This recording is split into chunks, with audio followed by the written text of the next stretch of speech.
थोड़ा सा सर वो दरवाज़ा बंद कर दीजिए और उसको हल्का सा ओपन कर देना प्लीज़, मैं बहुत सफोकेट हो रहा है। चलो स्टार्ट करें। चलो, good evening. 8th class NCERT geography, total topics 6। उसमें मोस्ट इम्पॉर्टेंट टॉपिक है ये वाला, ह्यूमन बींग्स। ठीक है, next industries, agriculture, minerals and power resources. ठीक है, इलेक्ट्रिसिटी, यहाँ पे भी इलेक्ट्रिसिटी मतलब कौन सा इंपॉर्टेंट सेक्शन है? पावर। दो तरह के पावर पढ़ेंगे, conventional and non conventional. Conventional मतलब जो फॉसिल फ्यूल्स बेस्ड है, और नॉन कन्वेंशनल मतलब जो नेचुरल, जैसे कि सोलार, विंड, ये सब क्या रहेंगे? ठीक है, उनका लिंकिंग भी इससे होगा। इसके अलावा land resource, soil resource, water resource. ठीक है, एनवी और वाइल्ड लाइफ तो हमने इससे पहले कवर्ड किया, तो मैंने यहाँ तक ही बनाया, वाटर तक। इसके अलावा सबसे फर्स्ट है रिसोर्स मतलब क्या, उनका क्लासिफिकेशन कैसा होता है, कौन से आधार पे किया जाता है, वो देखेंगे।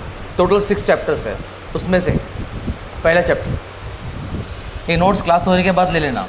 ये इंटैक्ट नोट बना के दिया है आप लोगों को, उतने कॉम्प्रिहेंसिव नहीं है पर एनसीईआरटी के लिए काफ़ी है। तो जितने भी नोट्स हैं आपके पास में, मतलब 8th क्लास एनसीईआरटी का ये कॉन्टेक्स्ट इंपॉर्टेंट है। यहाँ पे शॉर्टकट लिख के दिया है, तो ये आपको रिवाइज़ करना है। रिवाइज इसलिए करना है कि आपको टॉपिक्स और उसके संबंधित कीवर्ड्स पता होना चाहिए। ठीक है, तो टॉपिक स्टार्ट करते हैं। चैप्टर फर्स्ट, चैप्टर फर्स्ट का नाम रिसोर्सेस। 1 2 3, एक जन नहीं दिख रहा है ना? कौन है? हाँ, नेक्स्ट रिसोर्सेस। रिसोर्सेस क्या है? वाटर, इलेक्ट्रिसिटी, ये पानी, ये इलेक्ट्रिसिटी।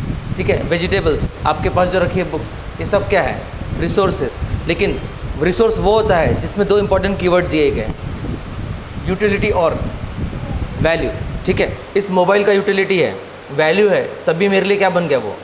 रिसोर्स। तो आपको ध्यान रखना है, कोई भी रिसोर्स की बात करें, जब भी लैंड का टॉपिक हो, सॉइल का टॉपिक हो, डिफॉरेस्टेशन का टॉपिक, फॉरेस्ट में, डिफॉरेस्टेशन में कौन सा रिसोर्स का लॉस हो रहा है? फॉरेस्ट। एयर पोल्यूशन में कौन सा रिसोर्स लॉस हो रहा है? एयर। वाटर पोल्यूशन में। ठीक है, तो रिसोर्स का मतलब जिसका भी यूटिलिटी और वैल्यू है वो क्या हो गया? मतलब कोई भी सब्सटेंस, अगर वो सब्सटेंस का यूटिलिटी और वैल्यू है तो वो क्या बन गया? Resource. For example solar energy, आज से 10 साल 20 साल पहले सोलर एनर्जी का महत्व था क्या? नहीं। ठीक है, लेकिन अभी सोलर एनर्जी एक इम्पॉर्टेंट क्लीन फ्यूल के नाम से देखा जाता है। हो सकता है दुनिया में आने वाले 10 साल में और कोई नई टेक्नोलॉजी आई और नए अपडेट आए, तो कोई भी सब्सटेंस जिसका यूटिलिटी और वैल्यू है वो क्या हो गया? रिसोर्स। तो यहाँ पे 2 कीवर्ड ध्यान रखना है, यूटिलिटी और दूसरा वैल्यू। ऑल रिसोर्सेस, दुनिया के हर एक रिसोर्स को कुछ ना कुछ क्या होती है? वैल्यू होती है। Value means worth. ठीक है, दूसरा some resources have economic value and some do not. जैसे कि कोई माउंटेन को आप देख रहे हो, रिवर्स को देखो, तो एक माउंटेन को देखेंगे, रिवर्स का इकोनॉमी या माउंटेन का ब्यूटीफुल लैंडस्केप देखेंगे तो उसका नहीं इकोनॉमिक वैल्यू है पर उसका इकोलॉजिकल वैल्यू तो है। आप ग्लेशियर्स का डायरेक्ट संबंध हमसे नहीं है, पर ग्लेशियर्स नहीं रहेंगे तो रिवर्स नहीं होगी। ठीक है, तो हर एक चीज़ का कोई ना कोई वैल्यू है, किसी का इकोनॉमिक वैल्यू, किसी का सोशल वैल्यू है, किसी का इकोलॉजिकल वैल्यू है। Next, both are important and satisfy human needs. यहाँ पे बोथ का मतलब क्या है? कुछ रिसोर्सेज जिनका वैल्यू है और कुछ रिसोर्सेज जिनका वैल्यू नहीं है। ठीक है, सभी रिसोर्सेज का क्या है? वैल्यू है, जो अल्टीमेटली क्या सेटिस्फाई करने वाले? Human needs. इसलिए उन्हें सबसे आखिरी का चैप्टर ऊपर में सभी रिसोर्सेज का नाम लिखा, land, soil, water, NV, wildlife, energy, power, सब कुछ लिखा। आखिरी में कौन सा दिया? ह्यूमन रिसोर्स के बारे में। ठीक है, उसके बाद some resources become economically valuable with time. जैसे कि अभी मैंने एग्जांपल दिया, टाइडल एनर्जी, सोलर एनर्जी, ये सब क्या है? अभी इंपॉर्टेंट हुए कि नहीं? इससे 10 साल पहले था क्या? नहीं। तो ये हो गया रिसोर्सेज का इंट्रोडक्शन। कोई भी सब्सटेंस रिसोर्स बन सकता है, उसमें 2 कीवर्ड ध्यान रखना। अगर उस सब्सटेंस की क्या है? यूवी। यूवी का मतलब, हाँ, यूवी का मतलब utility value. Utility plus value is equal to resource. कोई भी रिसोर्स, ध्यान रखना, मुझे सिर्फ 2 ही कीवर्ड बताना था, बाकी कुछ नहीं बताना था। कोई भी सब्सटेंस कब रिसोर्स बन सकता है? जब उसकी यूवी हो। यूवी बोले तो utility and V for value. UV keyword ध्यान रखना। नेक्स्ट, रिसोर्सेज के अलग अलग तरह के वैल्यूज़ होते हैं, इसलिए उन्होंने वैल्यूज़ का नाम लिखा है। अब 2 टी, एक यूवी के बाद ध्यान रखना 2T, 2T कौन से, एक समय और एक टेक्नोलॉजी, टाइम एंड टेक्नोलॉजी। ठीक है, यहाँ पे देखिए what is mean bye technology. Technology का डेफिनेशन दिया एनसीईआरटी में। टेक्नोलॉजी मतलब एप्लीकेशन ऑफ लेटेस्ट नॉलेज, जो भी लेटेस्ट नॉलेज है उनका आप यूज़ कर रहे हैं वो क्या हो गया, technology. Even WhatsApp, social media भी क्या हो गया, टेक्नोलॉजी हो गया। ठीक है, latest knowledge and skills in doing और मेकिंग थिंग्स। सो टेक्नोलॉजी भी एक तरह का क्या हो गया, ह्यूमन का बनाया हुआ रिसोर्स है, ह्यूमन मेड रिसोर्स। ठीक है, और दूसरा है टाइम। तो T and T, time and technology are two important factors that change any substance into resources. ठीक है, तो कोई भी रिसोर्स के दो इंपॉर्टेंट डायमेंशन क्या है, यू और वी, यूटिलिटी एंड वैल्यू। ये आपको जानना था, इसलिए एनसीईआरटी ने लिखा। दूसरा टॉपिक क्या है कि कोई भी रिसोर्स, ठीक है, टाइम और टेक्नोलॉजी के चलते चेंज भी हो सकता है और उसका वैल्यू भी बढ़ सकता है, यूटिलिटी बढ़ सकती है। वो यहाँ पे लिखा है कि T and T R important factors that can change a substance into resource. ठीक है, फॉर एग्जांपल थोरियम, यूरेनियम 50 साल पहले इसका, 30 साल पहले इसका इंपॉर्टेंस था क्या, नहीं, लेकिन अभी हम लोग थोरियम और यूरेनियम को बहुत ज़्यादा इंपॉर्टेंट मानते हैं एज अ की रिसोर्स। इसके अलावा ह्यूमन बींग्स, पीपल देमसेल्व्स या human beings are most important resource. इनको एनसीईआरटी ने कौन सा रिसोर्स लिखा, special resource. Human beings are special resource. और ह्यूमन बींग्स के पास क्या होते हैं, आइडियाज़, उनका नॉलेज, उनका बनाए हुए चीज़, उनकी डिस्कवरीज, अचानक से जो डिस्कवरी है वो, ठीक है, led to creation of their more resources. ठीक है,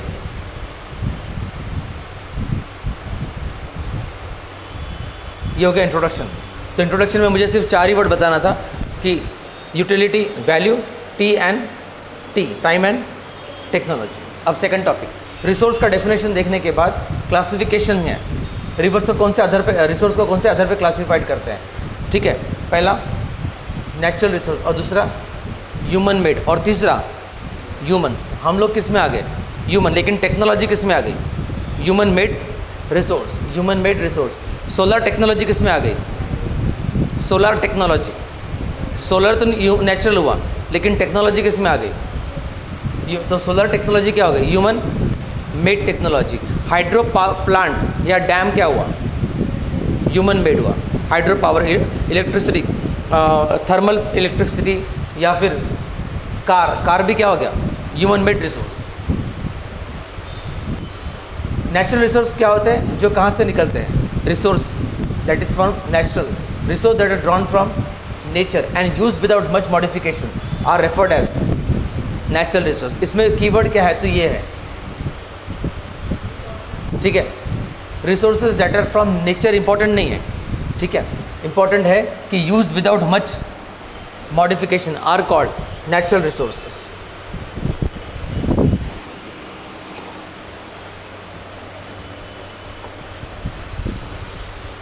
next, air, water in our rivers and in the lakes, soil, minerals, ये सब क्या है, तो नेचुरल रिसोर्स।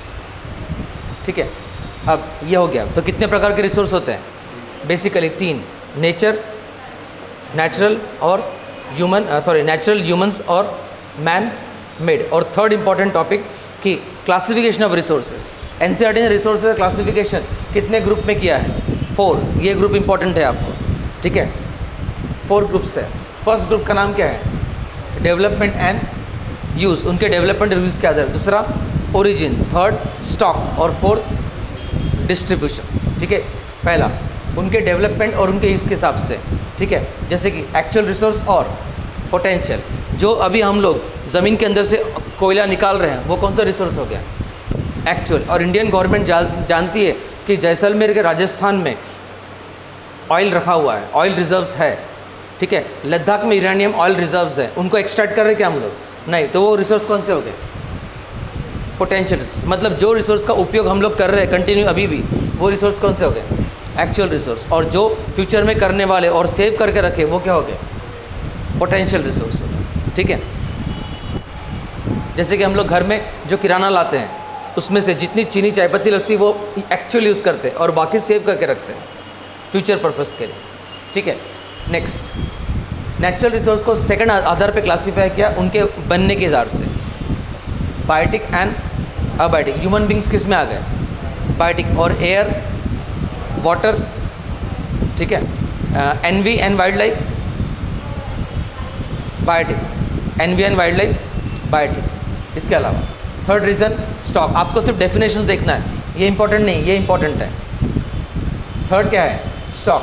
स्टॉक का मतलब रिन्यूएबल, और मतलब वो एक्सपेक्ट क्या करते हैं आप जब भी आप सोलर एनर्जी के ऊपर टॉपिक लिखेंगे, टाइड्स के बारे में, टाइडल एनर्जी के ऊपर टॉपिक्स लिखेंगे, या फॉसिल फ्यूल कोल या पेट्रोलियम के ऊपर टॉपिक लिखेंगे, तो उनको एक इंट्रोडक्शन में कौन सा कीवर्ड चाहिए? ठीक है, एग्जांपल कोयल के बारे में, कोल के बारे में इंट्रोडक्शन लिखना है तो कोल क्या साइक्लिक रिसोर्स है कि non cyclic? Non cyclic resource. Renewable कि नॉन रिन्यूएबल? आपके पास ही डाटा होता है पर आप लिखते ही नहीं, इसको सोचते नहीं। Thinking is the key. कोल कैसा है? नॉन साइक्लिक, वो भी लिख सकते हैं, नॉन रिन्यूएबल। ठीक है, coal is basically which type of resource? According to NCERT, coal is basically stock type of natural resource. तो उसमें अंडरलाइन किसको करेंगे आप? स्टॉक को। और फोर्थ है उनका डिस्ट्रीब्यूशन। ऐसे रिसोर्स जो हर जगह है, एवरीवेयर, हवा है कि नहीं हर जगह, तो वो कौन सी होगी? यूबिक्विशियस। और ऐसे रिसोर्स जो हर जगह नहीं है, वो क्या हो गए? लोकलाइज्ड। इंडिया में ज़्यादातर थोरियम कहाँ मिलेगा आपको? लोकलाइज्ड नेचर क्या है? तो केरला की मोनोजाइट सैंड में, केरला की रेत में, मोनोजाइट सैंड में क्या मिलेगा? थोरियम मिलेगा। पूरे दुनिया में सबसे ज़्यादा थोरियम कौन से कंट्री के पास है? तो वो है इंडिया।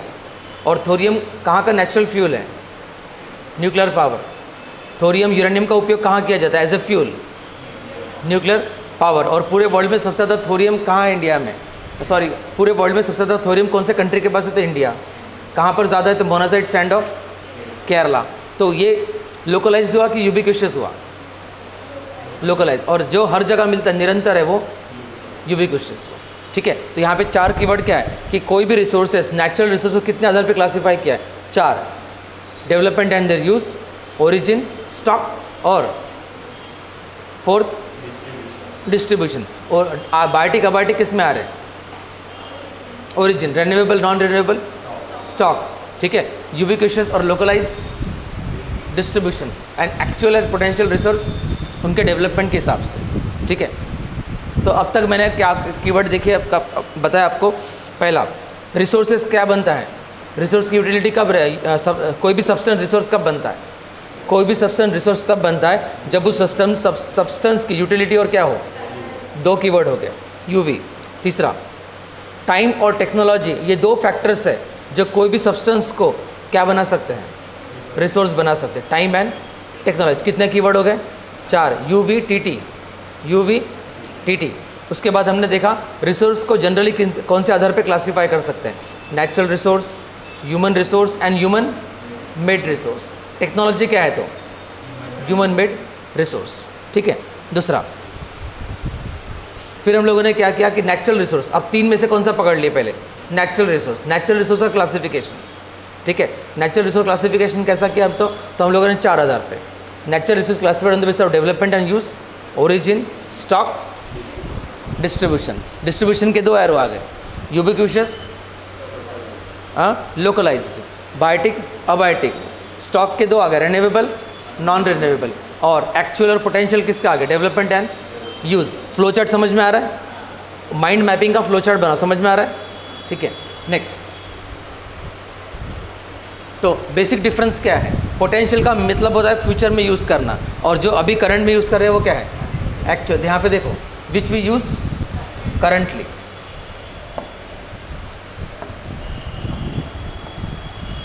और not being in used currently. उसके बाद actual resource might have been, पुराने ज़माने में वो कभी क्या होगा?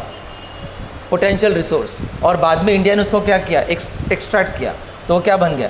Actual resource. और एक पर्टिकुलर टाइम के बाद it may and up in the future. आज 2023 चल रहा है, वर्ल्ड का ऑयल कब तक चलेगा? बुक्स के हिसाब से वर्ल्ड का ऑयल 2050 तक चल सकता है। मतलब दुनिया में जितने भी ऑयल होंगे वो मे बी 2050 तक सस्टेन हो सकते हैं। उसके बाद ऑयल ख़त्म, फिर ह्यूमन बींग्स कहाँ से रिसोर्स करेगा? कहाँ से ऑयल ये करेगा? तो तब तक कोई तो नई टेक्नोलॉजी आई जाएगी। अभी वैसे भी ज़्यादातर इलेक्ट्रिकल कार्स का पैटर्न चल रहा है। ठीक है, इसके अलावा एक्चुअल रिसोर्स के एग्जांपल क्या है? कोल, डिपॉजिट्स, ठीक है, और actual quantity of an actual resource is known. India जानता है कि भारत के पास कितना कोयला है, ठीक है, उसकी क्वांटिटी हम लोग जानते हैं। आप इधर आओ या फिर इधर बैठो, ये बीच में आ रहा है ना 4K, ठीक है। तो एक्चुअल में कीवर्ड क्या है कि जिनके जो अभी करंटली हम लोग यूज़ कर रहे हैं और जिनकी क्वांटिटी भारत सरकार को क्या है पता है, और वो उसका एक्सट्रैक्शन कर रही है, ठीक है। फॉर एग्जांपल कोल, इंडिया में ज़्यादातर इलेक्ट्रिसिटी किससे बनती है? कोल से। मतलब इंडिया में अप्रॉक्स 57% बिजली किससे बनती है? कोल। इवन मैं जो फ़ैन यूज़ कर रहा, आप जो लाइट यूज़ कर रहे हैं, ठीक है, जो डिजिटल बोर्ड चल रहा है पावर पर, ये पावर कहाँ से आ रहा है, कौन से रिसोर्स से आ रहा है? कोल, ठीक है। और ये खापरखेड़ा, कोराडी, ये 2 प्लांट हैं नागपुर के जो पूरे नागपुर को बिजली देते हैं। जैसे नागपुर के खापरखेड़ा कोराडी थर्मल प्लांट्स है, वैसे ही पुणे को देने वाले भी लोग होंगे, थर्मल प्लांट्स होंगे, बॉम्बे के लिए होंगे, अहमदाबाद के लिए अलग जगह पे होंगे।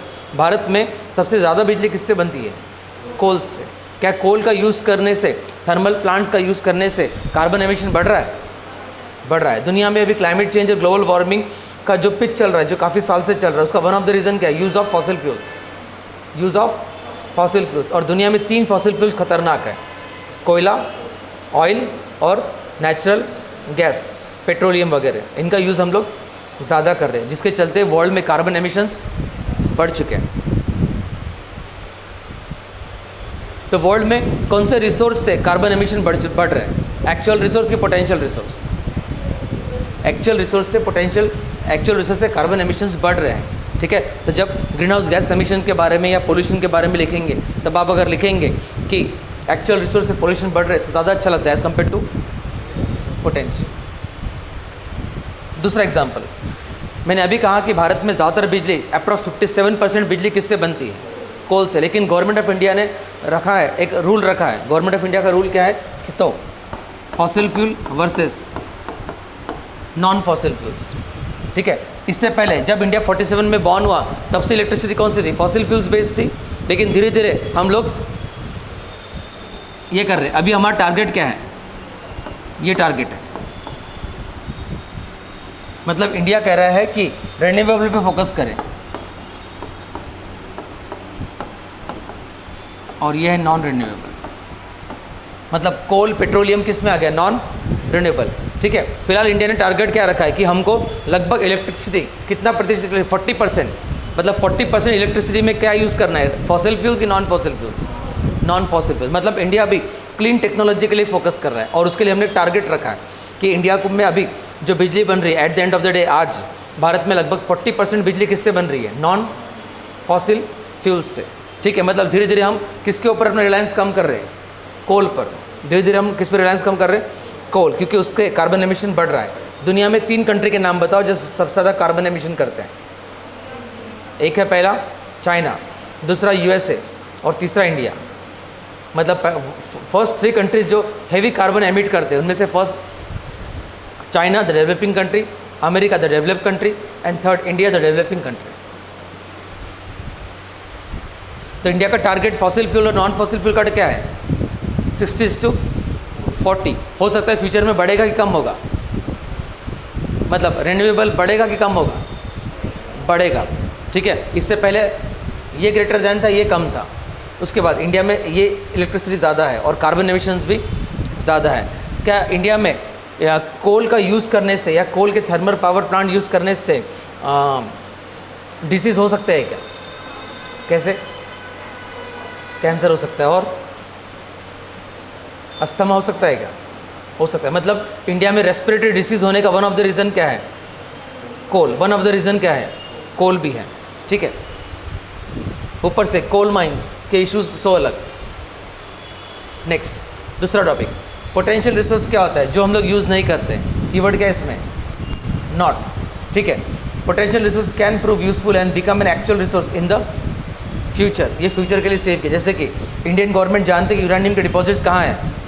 लद्दाख। सेंट्रल एशिया में जो 5 स्थान हैं, कजाकिस्तान, उज़्बेकिस्तान, तुर्कमेनिस्तान, ठीक है, इन सभी 5 स्थानों की जोग्राफी के नीचे में भी यूरेनियम होगा, और वहाँ से लेकर लद्दाख तक क्या देखा गया है?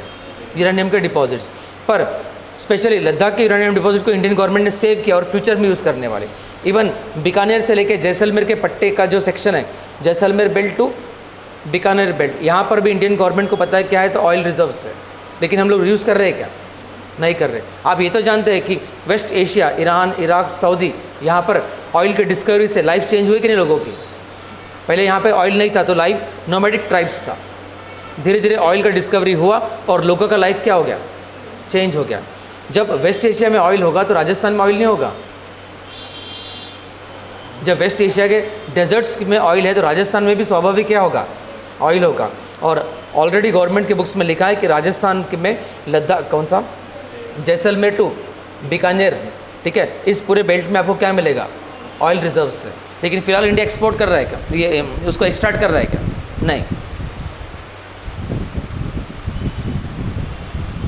ऑटोमोबाइल सेक्टर के लिए हमको ऑयल की ज़रूरत है और न्यूक्लियर सेक्टर के लिए किसकी ज़रूरत है? यूरेनियम। इवन यूरेनियम से हम बॉम्ब भी बना सकते हैं। और इंडिया न्यूक्लियर पावर कंट्री है क्या? है। इंडिया में आज 2% से बिजली किससे बन रही है? न्यूक्लियर पावर से, और उसको हमको बढ़ाना है। 57% बिजली कोयले से बन रही है और 2% बिजली सिर्फ किससे बन रही है? न्यूक्लियर पावर से। नेक्स्ट फैक्ट, वर्ल्ड में ऐसा कौन सा कंट्री है जो न्यूक्लियर पावर से ज़्यादा इलेक्ट्रिसिटी बनाता है? आंसर है फ्रांस। मतलब वर्ल्ड में ऐसा कौन सा कंट्री जो सबसे ज़्यादा न्यूक्लियर पावर यूज़ करता है? फ्रांस। दूसरा, न्यूक्लियर पावर का मतलब सिर्फ न्यूक्लियर प्लांट ही नहीं होता, न्यूक्लियर पावर का मतलब होता है न्यूक्लियर बॉम्ब्स। वर्ल्ड में कितने कंट्री के पास न्यूक्लियर बॉम्ब्स है? इंडिया में है क्या? इंडिया इस कैपेबल है क्या? है। इंडिया के पास 2 न्यूक्लियर बॉम्ब का टेस्टिंग हो चुका है। पोखरण 1 1974 इंदिरा गांधी लीडरशिप, पोखरण 2 1998 अटल बिहारी वाजपेयी लीडरशिप में। हुआ है कि नहीं? मतलब इंडिया भी एक रिस्पॉन्सिबल न्यूक्लियर स्टेट के नाम से वर्ल्ड में जाना जाता है। Responsible nuclear state. चाइना के पास है कि न्यूक्लियर बॉम्ब? है। उनके 10 साल पहले ही चाइना के पास है न्यूक्लियर बॉम्ब। रशिया के पास है क्या? पूरे वर्ल्ड में सबसे ज़्यादा न्यूक्लियर बॉम्ब 2 ही कंट्रीज़ के पास है, रशियंस और अमेरिकन्स, ठीक है। और पोटेंशियल रिसोर्स में और एक टॉपिक है जिनका रिसोर्स कितने संख्या में, क्वांटिटी में है, वो हम लोग नहीं जानते, और जो जानते हैं वो कौन से हो गए? एक्चुअल। अब नेक्स्ट एग्जांपल, यूरोप में आज इतना जो डेवलपमेंट है, ठीक है, यूरोप में अभी कोयले का ज़्यादा इंपॉर्टेंट नहीं देते। यूरोप के ज़्यादातर कंट्री जैसे कि फ्रांस, ठीक है, फ्रांस अभी किससे इलेक्ट्रिसिटी बना रहा है? न्यूक्लियर से। लेकिन जब फ्रांस में नेपोलियन बोनापार्ट जैसे लोग होंगे तब न्यूक्लियर पावर था क्या? नहीं। तब वो मे बी वो किसका यूज़ करते होंगे? कोल का। यूरोप के डेवलपमेंट के पीछे, यूरोप आज डेवलप्ड है लेकिन कभी एक ज़माने में क्या होगा? वो डेवलपिंग होगा, तब वो किसके ऊपर रिलाई करता होगा? कोल पे, ठीक है। फिर ये कोल कहाँ से आता था यूरोप में? तो एक इंपॉर्टेंट रीजन आपको ध्यान रखना है कि रूर रीजन वर्ल्ड के बेस्ट रीजन पे, जैसे कि रूर कैसा, धनबाद का नाम सुना होगा इंडिया का। धनबाद कोयले के लिए फेमस है कि नहीं इंडिया के? नहीं। Dhanbad mines, Raniganj mines, Bokaro mines, ये इंडिया के कोर एरिया है कि नहीं कोल के? वैसे ही जर्मनी के कोर एरिया का नाम क्या है?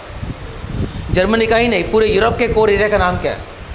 रूर रीजन ऑफ जर्मनी, ठीक है। ये वर्ल्ड में किसके लिए फेमस है? कोल डिपॉजिट्स के लिए, ठीक है।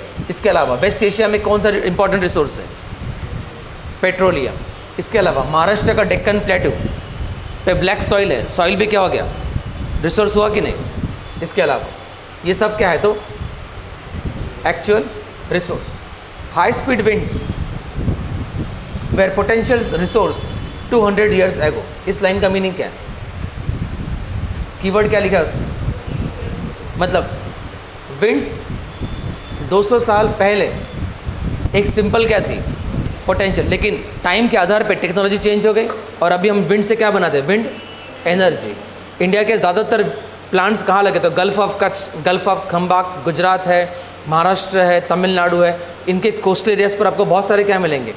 विंड पावर प्लांट्स मिलेंगे, ठीक है। और वर्ल्ड में हम लोग विंड पावर प्लांट्स में भी बहुत फास्ट है। दुनिया में पहले 4 कंट्रीज़ में भारत का नाम आ रहा है विंड पोटेंशियल। लेकिन विंड अभी कौन से डोमेन में आ गया? पोटेंशियल रिसोर्स के एक्चुअल रिसोर्स में आया। पहले पोटेंशियल रिसोर्स में था, अभी क्या है? एक्चुअल रिसोर्स में, ठीक है। इवन आप जानते हैं कि वोल्केनिक एरियाज़ में भी हम लोग इलेक्ट्रिसिटी बना सकते हैं, वो भी क्या हो गया? पोटेंशियल के एक्चुअल हुआ, एक्चुअल। इवन हम ओशन थर्मल एनर्जी कन्वर्शन के थ्रू भी क्या बना सकते हैं? इलेक्ट्रिसिटी। तो ये सब टेक्नोलॉजी के आधार के अभी के क्या हो गया, एक्चुअल रिसोर्स। लेकिन ये सब पहले क्या थे, पोटेंशियल रिसोर्स। वर्ल्ड के सबसे बेस्ट विंड मिल्स कहाँ देखे जाते हैं, नीदरलैंड्स। ठीक है, नीदरलैंड्स का अगर लैंडस्केप देखेंगे तो पूरे ग्रास लैंड्स है। ठीक है, दूसरा देखेंगे तो उन ग्रास लैंड्स के एरियाज़ में ज़्यादातर उनका ऑक्यूपेशन क्या है वहाँ के लोगों का, तो स्टार्टिंग में डेयरी फार्मिंग और लाइफ स्टॉक रियरिंग था। ठीक है, और उनके बड़े बड़े लैंडस्केप में ऐसे बड़े बड़े विंड मिल्स हुआ करते थे। मतलब उनके डेयरी इंडस्ट्रीज़ और लाइफ स्टॉक एरिया का जो था वो सब किससे चलता था, विंड मिल्स। आज भी नीदरलैंड्स के कोस्टल एरियाज़ में आपको बहुत सारे क्या मिलेंगे, विंड मिल्स। लेकिन 10 साल पहले के विंड मिल्स और अभी के विंड मिल्स में क्या फ़र्क होगा, ज़्यादा प्रोडक्टिविटी और इफिशिएंसी किसकी होगी, अभी वाले के। मतलब अभी एक ऐसी टरबाइन घूमेगी तो इलेक्ट्रिसिटी ज़्यादा जनरेट करेगी, जो 10 साल पहले के टरबाइंस हुआ करते थे। मतलब दिन ब दिन टेक्नोलॉजी में अपडेशन आ रहा है कि नहीं। ठीक है, इंडिया में भी आपको विंड मिल्स कहाँ अच्छी मिलेगी, तो गल्फ ऑफ मन्नार तमिलनाडु के एरियाज़ में। आप अगर जाएंगे कन्याकुमारी के आसपास तो कन्याकुमारी के समंदर के पास आपको कम से कम हज़ारों ऐसे विंड मिल्स दिखेंगे जो वहाँ से इलेक्ट्रिसिटी फेच कर रहे हैं। नेक्स्ट, ओरिजिन के आधार पर जानते हो, बायोटिक या फिर अबायोटिक। सॉइल क्या हो गया, अबायोटिक। रॉक्स क्या हो गया, अबायोटिक। मिनरल्स क्या हो गया, अबायोटिक। कितना अच्छा है ना, इस टॉपिक से 2 टॉपिक मिलते हैं। रॉक से क्या मिलता है, सॉइल, और इवन रॉक से क्या मिलता है, minerals.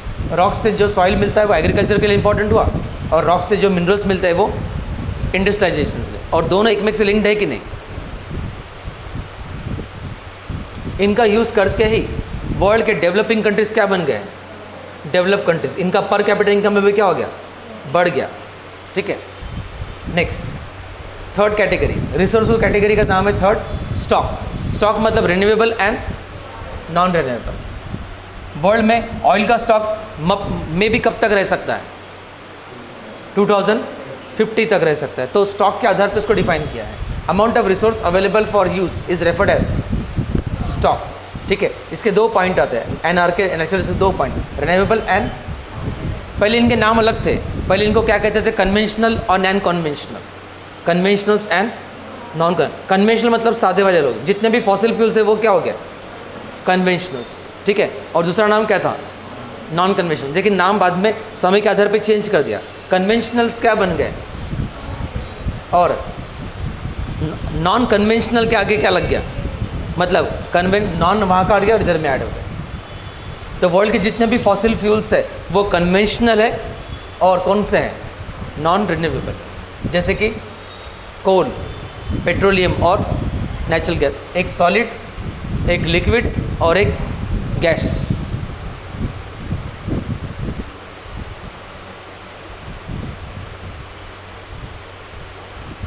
Last category, resources also classified on the basis of their distribution. जो हर जगह प्रेजेंट है वो यूबिक्विशियस, जो एक ही जगह पर है वो, जैसे कि रूर रीजन कौन सा कंट्री में है, जर्मनी। कौन से रिसोर्स के लिए फेमस है, कोल। ठीक है, कोल के लिए। साउथ अफ्रीका में गोल्ड मिलता है, डायमंड मिलता है। ये क्या हो गया, लोकलाइज्ड हो गए। पूरे अफ्रीका में गोल्ड डायमंड है क्या, कि सिर्फ साउथ अफ्रीका में ज़्यादा मिलते हैं गोल्ड, डायमंड, प्लेटिनियम। तो वो क्या हो गया, लोकलाइज्ड रिसोर्स। धनबाद, रानीगंज, झरिया, बोकारो, ये कौन से माइंस है, कोल माइंस। ये ज़्यादातर कहाँ पर मिलेंगे, तो आपको कोल के लिए। तो वो क्या हो गया, लोकलाइज्ड रिसोर्स।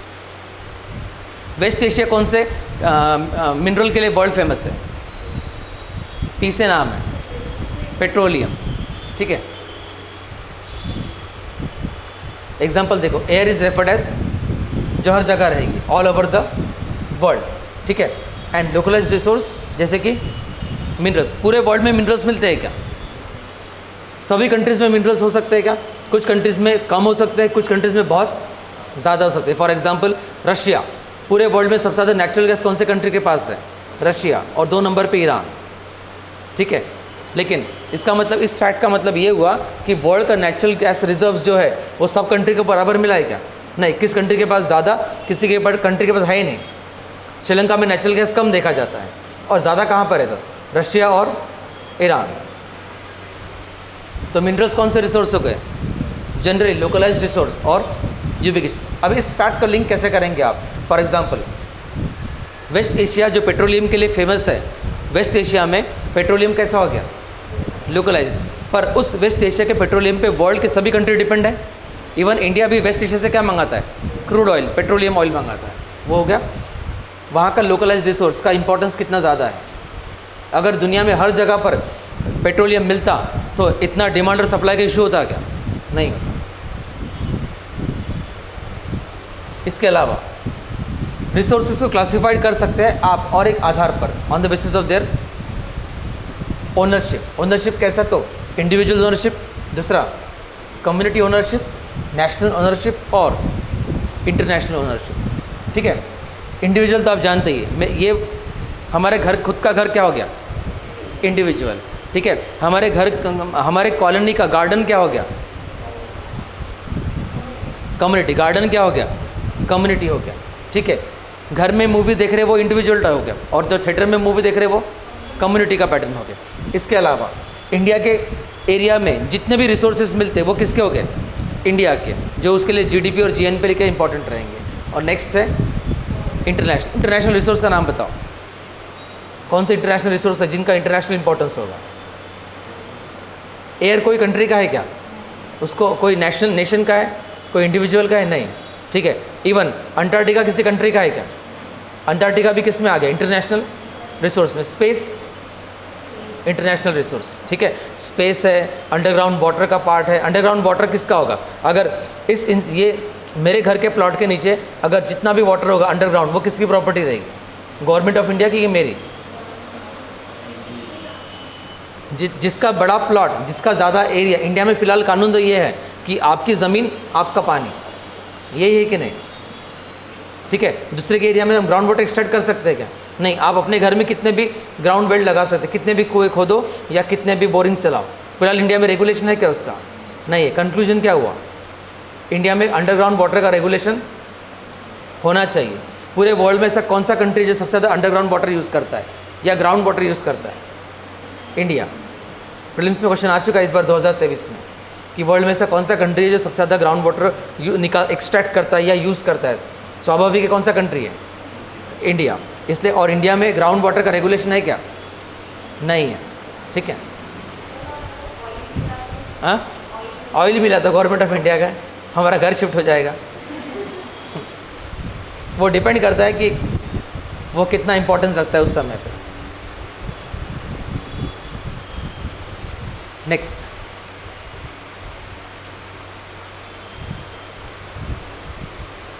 और इन सब चीज़ को यूज़ करने वाला है ह्यूमंस। ह्यूमन रिसोर्स का डेफिनेशन देखो, what is mean by human resource?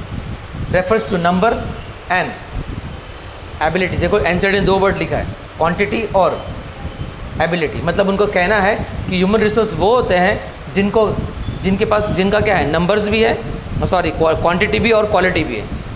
India किस में अच्छा है और किस में कम है?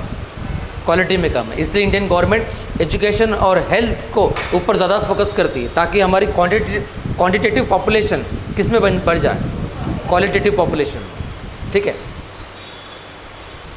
क्वालिटेटिव में भी, ये क्वालिटी में भी 2 पार्ट है, manual labour and IT industries. IT industry ज़्यादातर किस पे काम करती है? एक जगह पे बैठ के सॉफ्टवेयर के कोड्स बनाती है। वो ज़्यादातर किस पे उनका वर्कआउट है? मेंटल और बाकी फिजिकल लेबर्स से। तो इस तरह से ह्यूमन रिसोर्स बेसिकली क्या है? Special resource. The quantity and quality of the people is referred as human resource. India में हमको किसके ऊपर फोकस करना है? क्वांटिटी की क्वालिटी पे? क्वालिटी पे। इसके लिए इंडिया को किसके ऊपर फोकस करना है? तो हेल्थ इंपॉर्टेंट है, दूसरा एजुकेशन इंपॉर्टेंट है, इसके अलावा सबसे इंपॉर्टेंट है स्किल्स। सबसे इंपॉर्टेंट है स्किल्स। हम लोगों को उनको जॉब अगर देना है तो आपको किसके ऊपर फोकस करना पड़ेगा? स्किल्स। सिर्फ डिग्री, इंजीनियरिंग की डिग्री होने से जॉब लगेगी क्या? नहीं, उसको क्या चाहिए? सर्टिफिकेशन कोर्स चाहिए। ठीक है, तो इंडिया का एजुकेशन सिस्टम आप जानते हैं कैसे।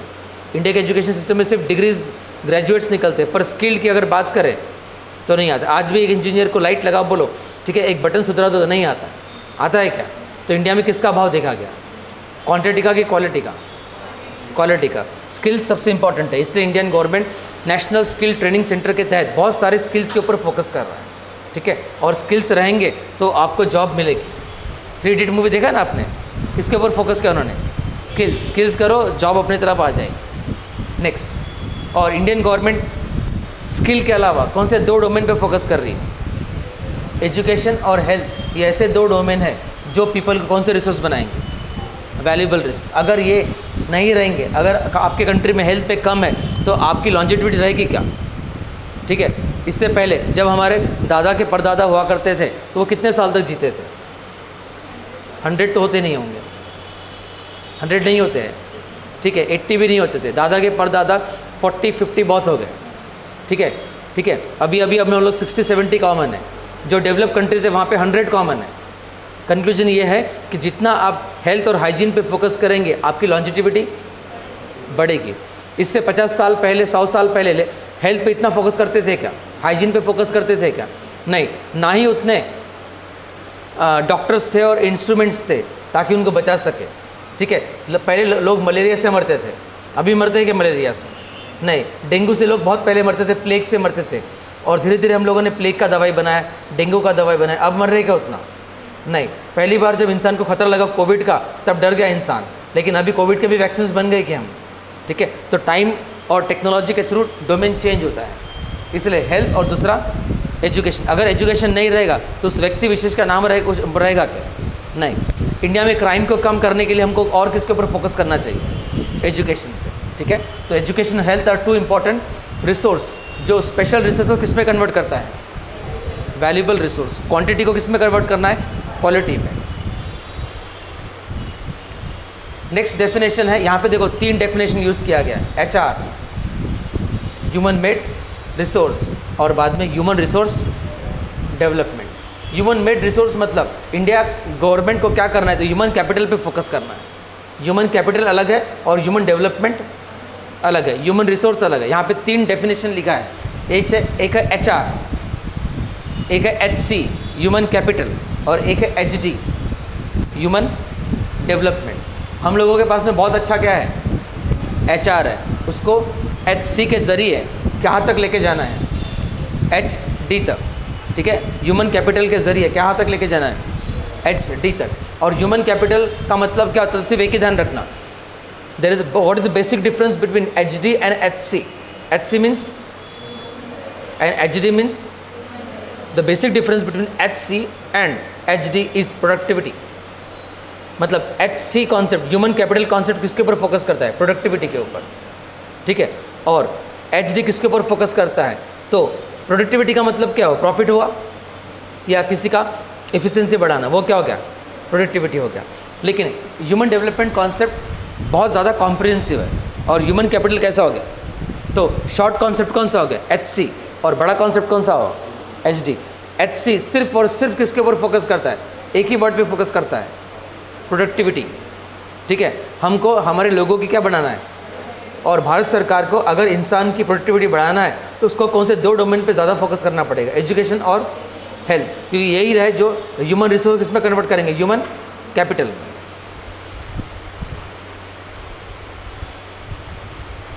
हमको एजुकेशन में भी किसका यूज़ करना है और हेल्थ में भी किसका यूज़ करना है? टेक्नोलॉजी, ताकि हमारा HC अच्छा डेवलप हो। और HC से आएगा फिर HRD। इंडिया में है क्या मिनिस्ट्री HRD की? मिनिस्ट्री ऑफ HRD है। इंडिया में 53 मिनिस्ट्रीज़ में से 1 मिनिस्ट्री का नाम है HRD। HRD से क्या होगा? तो इम्प्रूव क्वांटिटी की quality of people, quality of people by skills. इसके अलावा that they are able to create more resources is known as HRD। Doctors रहेंगे तो वो डॉक्टर्स और डॉक्टर्स बनाएंगे। डॉक्टर को पढ़ाता है कि नहीं? वो डॉक्टर एक में को, मतलब ये पूरा लिंक होता है, उसी को उन्होंने HRD कहा है। Using resources carefully and giving them in time to get renewed is referred as resource concept. यहाँ पे 3 डेफिनेशंस हैं। तो इंडिया को क्या फोकस करना है? क्वालिटी और दूसरा स्किल्स, साथ साथ में एजुकेशन और हेल्थ, ये 3 इम्पोर्टेंट सेक्टर्स है जो HR को किस में कन्वर्ट करेंगे? HRD। अब लास्ट टॉपिक है RC और SD। RC का मतलब रिसोर्स कंजर्वेशन। ये जितने भी टॉपिक है ना आपके, लैंड का टॉपिक आएगा, वाटर का टॉपिक आएगा, एयर का टॉपिक आएगा, पावर का टॉपिक आएगा, सभी टॉपिक के आखिरी के पैराग्राफ क्या लिखा है? Conservation of soil, conservation of water, conservation of land, conservation of minerals. सब में क्या डायमेंशन है? कंजर्वेशन डायमेंशन किसके ऊपर फोकस करता है? Resource conservation. Using resource carefully and giving them time to get renewed is referred as resource. India को water का क्या करना है? एयर का भी क्या करना पड़ेगा? इंडिया में दिन ब दिन एयर पोल्यूशन, वाटर पोल्यूशन बढ़ रहे, ठीक है। लेकिन उसके लिए ऐसा नहीं है कि हम लोगों को डेवलपमेंट करना है तो एनवायरनमेंट को ये नहीं करेंगे। हमको एनवायरनमेंट और डेवलपमेंट को क्या करना है, बैलेंस करना है। There is a huge debate between environment versus development. So इस डिबेट का रिजल्टेंट क्या निकला, SD, ठीक है। इस डिबेट का रिजल्टेंट क्या निकला, तो SD means basically a balanced between environment and development, ठीक है। तो balancing the needs to use resource, यहाँ पे नीड्स का मतलब ह्यूमन बींग्स से है। Balancing the needs of humans to use resources and also conserve them for our future generation, referred as SD, ठीक है। तो SD के 2 डायमेंशंस है। पहला डायमेंशन क्या है कि जो भी रिसोर्स आप यूज़ कर रहे हैं उनको कैसे यूज़ करना है, जुडिशियस। पानी भी यूज़ करना है तो कैसे है, जुडिशियस। NCERT में दिया है एक फैक्ट कि हमारे घर में जो नल टप टप करता है, ठीक है, बूंद बूंद गिरता है, वो पूरे साल भर में कितना पानी होता है। देखो आप NCERT में मिलेंगे तो वहाँ NCERT ने क्या लिखा है कि अगर कोई नल टप टप कर रहा है उसको साल भर तो छोड़ेंगे तो टोटल 1200 लीटर जाता है, 1200 लीटर्स वेस्ट होता है सिर्फ टिपिंग से। सोचो इंडिया में कितने सारे घर हैं और हर एक घर में कितने नल हैं, ठीक है। इस मीनिंग, इसका इम्प्लाइड मीनिंग क्या लिया आपने, हमको वाटर का क्या करना है, कंजर्वेशन। यूज़ कैसा करना है, सस्टेनेबल या फिर जुडिशियस यूज़।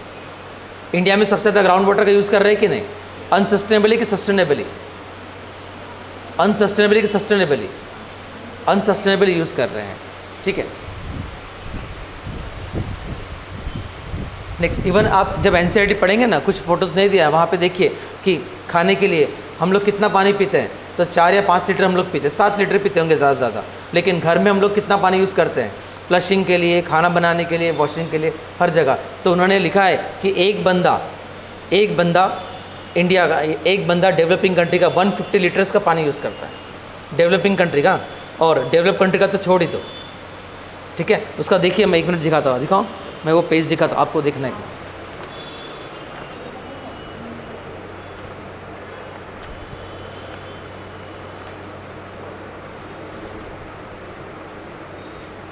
पेज नंबर 14 देखिए, और पेज नंबर 13 पीछे दिखा था, page number 13, page number 14, 8th class NCERT देखिए, page number 13 and page number 14। Page number 14 पे देखो, दिखा एक बॉक्स दिया, उस बॉक्स में देखिए हम लोग पीते कम है पानी पर फ्लशिंग अदर एक्टिविटीज़ में। कंक्लूजन देखो, एक बंदा कितना पानी यूज़ कर रहा है। लेकिन इंडिया में 3 तरह के कंट्रीज़ है, डेवलप कंट्रीज़, डेवलपिंग कंट्रीज़ और लीस्ट डेवलप कंट्रीज़। कौन सा कंट्री ज़्यादा पानी यूज़ करता होगा पर person, develop countries more than 300 litres per day use करते हैं, मोर देन 300, और डेवलपिंग कंट्रीज़ 150। मतलब रिसोर्स का यूटिलाइजेशन अलग अलग है कि नहीं, डिवाइडेड, ठीक है। इवन आप देखो जो वेल इन्फ्लुएंस्ड लोग होते हैं वो मे भी ज़्यादा पानी यूज़ करते होंगे। इंडिया में आज भी काफ़ी एरियाज़ है जहाँ से राजस्थान में काफ़ी दूर से पानी लाना पड़ता है, ठीक है। मराठवाड़ा में है कि नहीं पानी का दिक्कत। इवन लक्षद्वीप देखो, लक्षद्वीप तो पूरा पानी से घरा हुआ है। इवन मालदीव्स भी पूरे पानी के साथ में है, पर फिर भी मालदीव्स में और लक्षद्वीप में फ्रेश वाटर क्राइसिस है, पानी का सबसे बड़ा। इवन ऑस्ट्रेलिया में भी वाटर क्राइसिस है, ठीक है। वो तो पूरा कॉन्टिनेंट आइलैंड का ऑस्ट्रेलिया, फिर भी वहाँ पर क्या है, फ्रेश वाटर क्राइसिस। इसलिए हम लोगों को किसके ऊपर फोकस करना है, कोई भी रिसोर्स हो उनका कैसे यूज़ करना है, जुडिशियस या फिर केयरफुल यूटिलाइजिंग। यहाँ पे 2 डायमेंशन है SD का। दूसरा डायमेंशन क्या है, फ्यूचर जनरेशन को भी यूज़ करने के लिए छोड़ दो, ठीक है। तो what is mean by SD देखा, and principles associated with SD are, इनको ध्यान रखिएगा कौन कौन से प्रिंसिपल है। तो respect and care for all forms of life, improve the quality. पहला कीवर्ड क्या है, रिस्पेक्ट। दूसरा कीवर्ड क्या है, क्वालिटी। थर्ड क्या है, कंजर्व करना है अर्थ को। फोर्थ, मिनिमाइज नेचुरल रिसोर्स का डिप्लेशन। नेक्स्ट क्या है, एटीट्यूड। दूसरा प्रैक्टिसेस, हम लोगों को नेचर बेस्ड सोल्यूशन पे भी फोकस करना है, साथ साथ में नई टेक्नोलॉजी पे भी क्या करना है, फोकस करना है। इसके अलावा गवर्नमेंट को, सिर्फ गवर्नमेंट का काम है क्या, नहीं है, सभी लोगों का है। इसलिए enable communities to care for their own environment. अगर एयर पोल्यूशन को कम करना है तो एयर पोल्यूशन को चेंज करने के लिए हमको एयर का क्या करना पड़ेगा, रिस्पेक्ट का। ऑक्सीजन का देखा था, ऑक्सीजन का कोविड 2 में या कोविड 1 में कितना इशू हुआ था ऑक्सीजन का। इसके अलावा हमको ऐसे टेक्नोलॉजी पे फोकस करना है जो एयर पोल्यूशन को भी कम करे, और दूसरा हमको किसके लिए चेंज करना पड़ेगा, एटीट्यूड्स। और इंडिया में ज़्यादातर गाड़ियों से जो एमिशन हो रहा है, तो वो गाड़ी का हमको चेंज करके इलेक्ट्रिक फ्यूल पे फोकस करना है, ये इलेक्ट्रिक व्हीकल्स पे फोकस करना है। वो क्या हो गया, प्रैक्टिस। तो रिसोर्स कंजर्वेशन के लिए हमारी ड्यूटी क्या है, our duty to ensure with all uses of resources are sustainable, the diversity of life on earth is conserved, plus damage to environment system is minimized। आप कोई भी चीज़ को रेगुलेट कर सकते हैं, उसको प्रोहिबिट कर सकते हैं क्या, ठीक है, उसको आपको क्या है, रेगुलेशन में करना है या फिर उसको मिनिमम यूज़ करना है। तो यह है चैप्टर 1 का नोट। चैप्टर 2,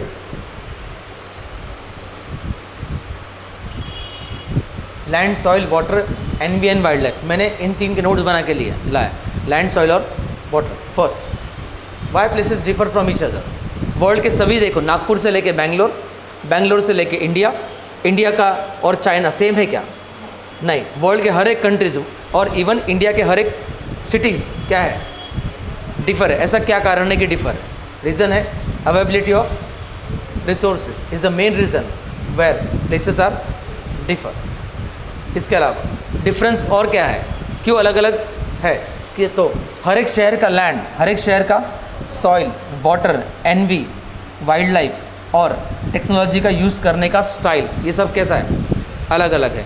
बेंगलोर में ज़्यादा अच्छा टेक्नोलॉजी मिलेगा आपको कि मेघालय के गांव में, बेंगलोर में, तो वो डिपेंड करता है यूसेज ऑफ टेक्नोलॉजी। तो एनसीईआरटी ने लिखा है कि दुनिया के हर एक प्लेस अलग अलग है। कारण क्या है उसका, कि सबकी क्वालिटी ऑफ लैंड, किसी का सॉइल, किसी का वाटर, किसी का एनवी, किसी का एनिमल और यूसेज ऑफ टेक्नोलॉजी अलग अलग है। इसलिए प्लेसेस भी दुनिया में कैसे हैं, अलग अलग है। कोई भी प्लेस ऑलमोस्ट यूनिक नहीं।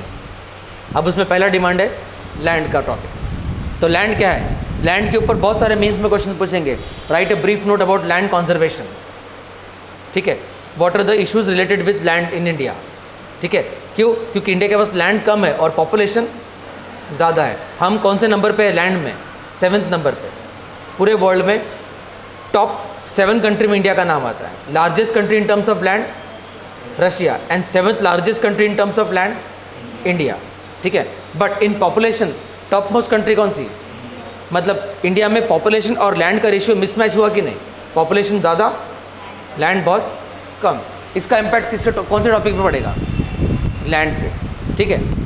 ऊपर से इंडिया में लॉ ऑफ इनहेरिटेंस है। मेरी ज़मीन 100 एकड़ है तो, और मुझे 2 बच्चे हैं, तो मेरी ज़मीन कितने में डिवाइड हो गई, 2 लड़के हैं तो 50-50। उन 2 बच्चों को और बच्चे हैं, ठीक है, डिवाइड हुआ कि नहीं। इंडिया में ऐसे ही लॉ ऑफ इनहेरिटेंस चल रहा है। अमेरिका में क्या पैटर्न नहीं है, ठीक है। लैंड रिफॉर्म्स का इशू भी आपको इकोनॉमिक्स में पढ़ना ज़रूरी है। जितने भी टॉपिक्स मिलेंगे लैंड के, उसमें आपको फोकस है। लैंड पोल्यूशन, डिफॉरेस्टेशन भी किस में आ गया, लैंड से आ गया, ठीक है। सॉइल इरोजन भी किस में आ गया, लैंड से आ गया। साथ साथ में मिनरल्स का एक्सट्रैक्शन भी कहाँ से आ गया, लैंड से आ गया, ठीक है। एयर पोल्यूशन, वाटर पोल्यूशन, इसमें भी कौन सा टॉपिक आएगा आपका, लैंड भी लिंक हो सकता है। लैंड सबसे इंपॉर्टेंट, और वर्ल्ड में लैंड बहुत कम है और उसका इवननेस देखेंगे अभी। तो लैंड कैसा है, प्राइम नेचुरल रिसोर्स, ठीक है। वर्ल्ड के अर्थ के मैप में कितना % लैंड है, सिर्फ 30% लैंड है, बाकी पूरा पानी है। थर्ड फैक्ट, अब यहाँ पे देखो इस फैक्ट का मीनिंग क्या है। वर्ल्ड के 90% लोग, 90% world population occupy only 30% of land area. मतलब इसमें रेशियो देखिए, वर्ल्ड के 90% लोग, ठीक है, सिर्फ 30% लैंड एरिया में रहते हैं। वर्ल्ड में 30% क्या है, लैंड एरिया है, ठीक है। अब वो हो गया 30% और 70% वाटर है। अब 30% को पकड़ लो 100, उस 100 में से 30 एरिया पे वर्ल्ड के कितने लोग हैं। इसका मतलब उल्टा मीनिंग क्या हुआ, तो 70% ज़मीन पर दुनिया के, सिर्फ 70% ज़मीन पे दुनिया की कितने % आबादी रहती है, सिर्फ 10%।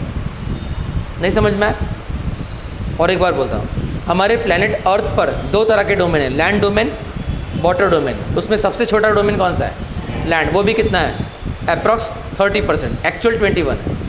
हो गया।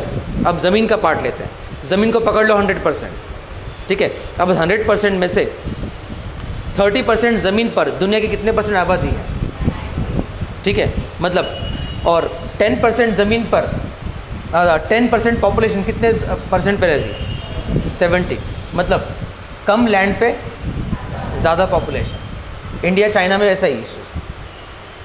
ऊपर से वर्ल्ड के सभी कंट्रीज़ में पॉपुलेशन डिस्ट्रीब्यूशन सेम है क्या? नहीं, अनइवन है। ठीक है, अनइवन होने का कारण क्या है? कम पॉपुलेशन कहाँ मिलेगी? डेजर्ट्स में कैसे मिलेगी पॉपुलेशन? कम। कॉन्गो के जंगल, अमेजोन के जंगल, इक्वेटोरियल रीजन में भी पॉपुलेशन कैसे मिलेगी? कम। साथ साथ लो लाइंग एरियाज जहाँ पे फ्लड आता है वहाँ पे भी पॉपुलेशन कैसी रहेगी? कम। साथ साथ में जेंटल स्लोप पे पॉपुलेशन ज़्यादा रहेगी कि स्टीप स्लोप? जेंटल स्लोप पे। स्टीप स्लोप में क्या होगा? लैंडस्लाइड आ सकते हैं, इसलिए स्टीप स्लोप्स पे के आसपास के एरियाज़ में भी क्या नहीं मिलेगा? पॉपुलेशन कम मिलेगी। लेकिन रग टोपोग्राफी, मतलब जो ऊपर नीचे टोपोग्राफी है, उथल पुथल है, वहाँ पर भी क्या मिलेगी? कम पॉपुलेशन। ठीक है, इवन अब ज़्यादा पॉपुलेशन कहाँ मिलेगी आपको? ज़्यादा पॉपुलेशन कहाँ मिलेगी? जो रिवर वैलीज़ है, जो प्लेन्स एरियाज़ है, वहाँ पर पॉपुलेशन ज़्यादा। एग्जांपल, दिल्ली से लेके वेस्ट बंगाल तक इंडिया की पॉपुलेशन ज़्यादा है। यूपी, बिहार किस में आता है? माउंटेन टोपोग्राफी में भी प्लेन्स में आता है। प्लेन्स, और कौन से रिवर वैली से एसोसिएटेड है? गंगा। तो densely populated region located in generally river valleys and plain areas. तो ऊपर वाले फैक्ट से क्या पता चला कि वर्ल्ड में लैंड और वाटर का मिसमैच है। दूसरे मैप आर्टिकल से पता चला कि वर्ल्ड में पॉपुलेशन और लैंड का भी क्या है? मिसमैच है। ज़्यादा पॉपुलेशन कम जगह पे रहती है और ज़्यादा जगह में कम लोग रहते हैं। ठीक है, ज़्यादा पॉपुलेशन कम जगह में कहाँ रहती होगी? जहाँ पर क्या होंगे? रिवर वैलीज और प्लेन्स होंगे। और 70% जगह पे दुनिया के 10% ही आबादी रहते हैं, क्योंकि वो ऐसे एरियाज हैं। अब इस डायग्राम में देखिए, इस डायग्राम में मैंने कल बताया था, एनसीईआरटी ने क्या लिखा है कि आपको ढूंढना है कि how many ways the land has been changed. पहले लैंड पे क्या था? फॉरेस्ट। फिर डिफॉरेस्टेशन करके हम लोगों ने क्या बनाया? एग्रीकल्चर फील्ड्स, ग्रासेस बन गई है, ग्रासलैंड बन गया। फिर क्या हुआ? इस लैंड का भी चेंज करके हम लोगों ने अर्बनाइजेशन बना दिया। ठीक है, अर्बनाइजेशन से धीरे धीरे अर्बनाइज्ड, ये हॉरिजॉन्टल अर्बनाइजेशन है। बाद में इसका डिमांड और बढ़ेगा तो क्या बनेंगे? वर्टिकल, बड़े बड़े फ्लैट्स बन जाएंगे। मतलब बार बार क्या हो रहा है? लैंड का क्या हो रहा है? चेंज हो रहा है। और कल मैंने ये डायग्राम दिखाया था आपको, यहाँ पे भी क्या हुआ? लैंड क्या हुआ? चेंज हुआ। बाकी सेम फैक्टर्स वैसे के वैसे। इसलिए, और इंडिया में पॉपुलेशन बेस ज़्यादा है, लैंड कम है, इसलिए हमको किसके ऊपर फोकस करना चाहिए? लैंड यूज़ पैटर्न के लिए। अब इंडिया में देखो, अब लैंड का डिवीजन लिखते हैं। भारत की जो लैंड है, अगर इंडिया का 100% लैंड लेते हैं हम लोग, तो उसमें से 24% इंडिया के लैंड पे क्या है? फॉरेस्ट है। ठीक है, इसके आसपास में बिल्डिंग हाउसेस, मतलब urbanisation areas, mining areas. For example India में देखो, एक फैक्ट बताता हूँ लैंड यूज़ का। इंडिया में अर्बन लोग 35% है, बाकी कितना परसेंट हो गया? मतलब इंडिया का लैंड की अगर बात करें तो इंडिया में लैंड यूज़ ज़्यादा कहाँ पे? अर्बन एरियाज़ में है कि आर एरियाज़ में? आर एरियाज़ में। दूसरा, land is use for different purpose like agriculture fields, forestry fields, mining, building houses, roads and industries etcetera. This is commonly termed as land use. जब भी आप लैंड कॉन्जर्वेशन या लैंड के इम्पैक्ट लिखेंगे तो लैंड यूज़ जब आएगा उसको डबल अंडरलाइन करना, क्योंकि आप कीवर्ड की बात कर रहे हैं। दूसरा, the use of land is determined by, ज़मीन का उपयोग कैसा डिटरमाइन करेंगे? किसके आधार पे? Physical factors. जैसे कि कौन सी ज़मीन ज़्यादा यूज़ करेंगे, माउंटेन्स वाली कि प्लेन्स वाली? प्लेन्स वाली। तो डिपेंड किसके ऊपर करेगा? टोपोग्राफी पे। दूसरी, कौन सी एरिया पर ज़्यादा पॉपुलेशन रहेगी, एरिड सॉइल कि फर्टाइल सॉइल? Fertile soil. कहाँ पर ज़्यादा पॉपुलेशन मिलेगी, हैवी डैम्पी क्लाइमेट कि मॉडरेट क्लाइमेट? ठीक है, इक्वेटोरियल एरिया पर क्या है? High temperature, high rainfall, high humidity, इसलिए जनसंख्या कम। और वही मेडिटेरेनियन क्लाइमेट जो मॉडरेट क्लाइमेट है वहाँ पर पॉपुलेशन ज़्यादा है। ठीक है, इसके अलावा अवेबिलिटी ऑफ वाटर, जहाँ पर पीने का पानी है, रिवर वैलीज है, वहीं पर पॉपुलेशन सेटअप हुए कि नहीं? दुनिया के जितने भी सिविलाइजेशंस थे, ठीक है, वो कौन से आधार पे सेटअप हुए? मिनरल्स के आधार पे कि वाटर के आधार पे? इंडस वैली सिविलाइजेशन इसलिए वहाँ पे सेटअप हुआ कि वहाँ पे यूरेनियम मिला कि वाटर मिला? वाटर था। Mesopotamian civilisation, Chinese civilisation, Nile civilisation of Egypt, ये सब किसके आधार पे हुआ? Availability of water. तो लैंड यूज़, आपको यहाँ पे फैक्ट क्या करना है, लैंड यूज़ क्या है और लैंड यूज़ के फैक्टर्स कौन कौन से, विच factors determine the use of land? First topography, second soil, third, fourth, fifth. अगर धनबाद में कोयला नहीं मिलता तो धनबाद में डेवलपमेंट हो पाता क्या? नहीं हो सकता, जंगल ही हो। कल जाके अगर नागपुर के ताड़ोबा अंधेरी में डायमंड्स मिले तो यहाँ का लैंड यूज़ चेंज हो जाएगी कि नहीं? ठीक है, तो आपको नोट बनाना है कि लैंड यूज़ का मतलब क्या होता है और कौन से फैक्टर्स है जो लैंड यूज़ के लिए इम्पॉर्टेंट है। तो कितने फैक्टर्स बताए? एक topography, soil, climate, minerals, availability of water. These are key factors which are associated with land use.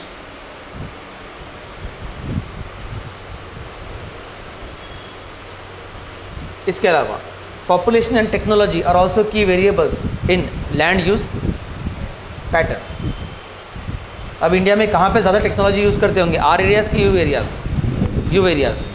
कहाँ पर पॉपुलेशन ज़्यादा है इंडिया में? आर एरियाज़ में। 65% इंडिया आज भी क्या है? आर का है। कहाँ पर ज़्यादा? आर एरिया की यू एरिया में मैकेनिकल पावर ज़्यादा यूज़ हो रहा है। ये मैनुअल लेबर और मेंटल लेबर ज़्यादा कहाँ यूज़ हो रहा है? अर्बन एरियाज़ में। और गांव में आज भी क्या है? मैनुअल लेबर ज़्यादा। तो यहाँ पे इस पैराग्राफ में आपको सिर्फ एक ही टॉपिक लेना है। इस पैराग्राफ में आपको क्या सोचना है? इतने पैराग्राफ में आपको 3 चीज़ सोचना है कि लैंड यूज़ का मतलब क्या होता है और कौन से फैक्टर्स है जो लैंड यूज़ को कराते हैं, ये हो गया। और तीसरा, ठीक है, आप जब भी कोई फ़ोटोज़ को देखे होंगे या नेचर को देखे होंगे तो आपको क्या फोकस करना है? आप जब भी फ़ोटो या नेचर को देखें तो आपको फोकस करना है कि क्या इससे पहले वहाँ की लैंड मॉडिफाइड हुई है। ठीक है, सीता बर्डी का जो एरिया है, इससे पहले यहाँ पर एग्रीकल्चर होगा, एग्रीकल्चर के बहुत पहले वहाँ पे मे बी फॉरेस्ट होगा। ठीक है, तो लैंड कितने बार चेंज हो चुकी है।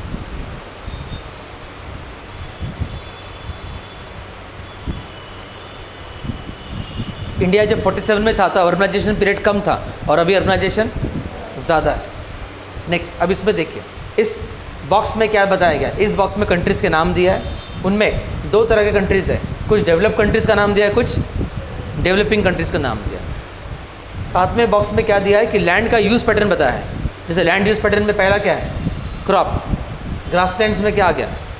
पैस्चर्स, जंगल आ गया। और बाद में अदर यूज़। ये लैंड यूज़ पैटर्न हुआ। अब इंडिया के लैंड यूज़ पैटर्न में देखो, फॉरेस्ट कितना परसेंट है? 22। ये तब का है, अभी का पैटर्न में 24 है। मतलब आज के दिन भारत में लैंड यूज़ पैटर्न की अगर बात करें तो फॉरेस्ट कितना परसेंट? 24% अप्रॉक्स। एक का बढ़ना दूसरा में भी कम हो गया होगा।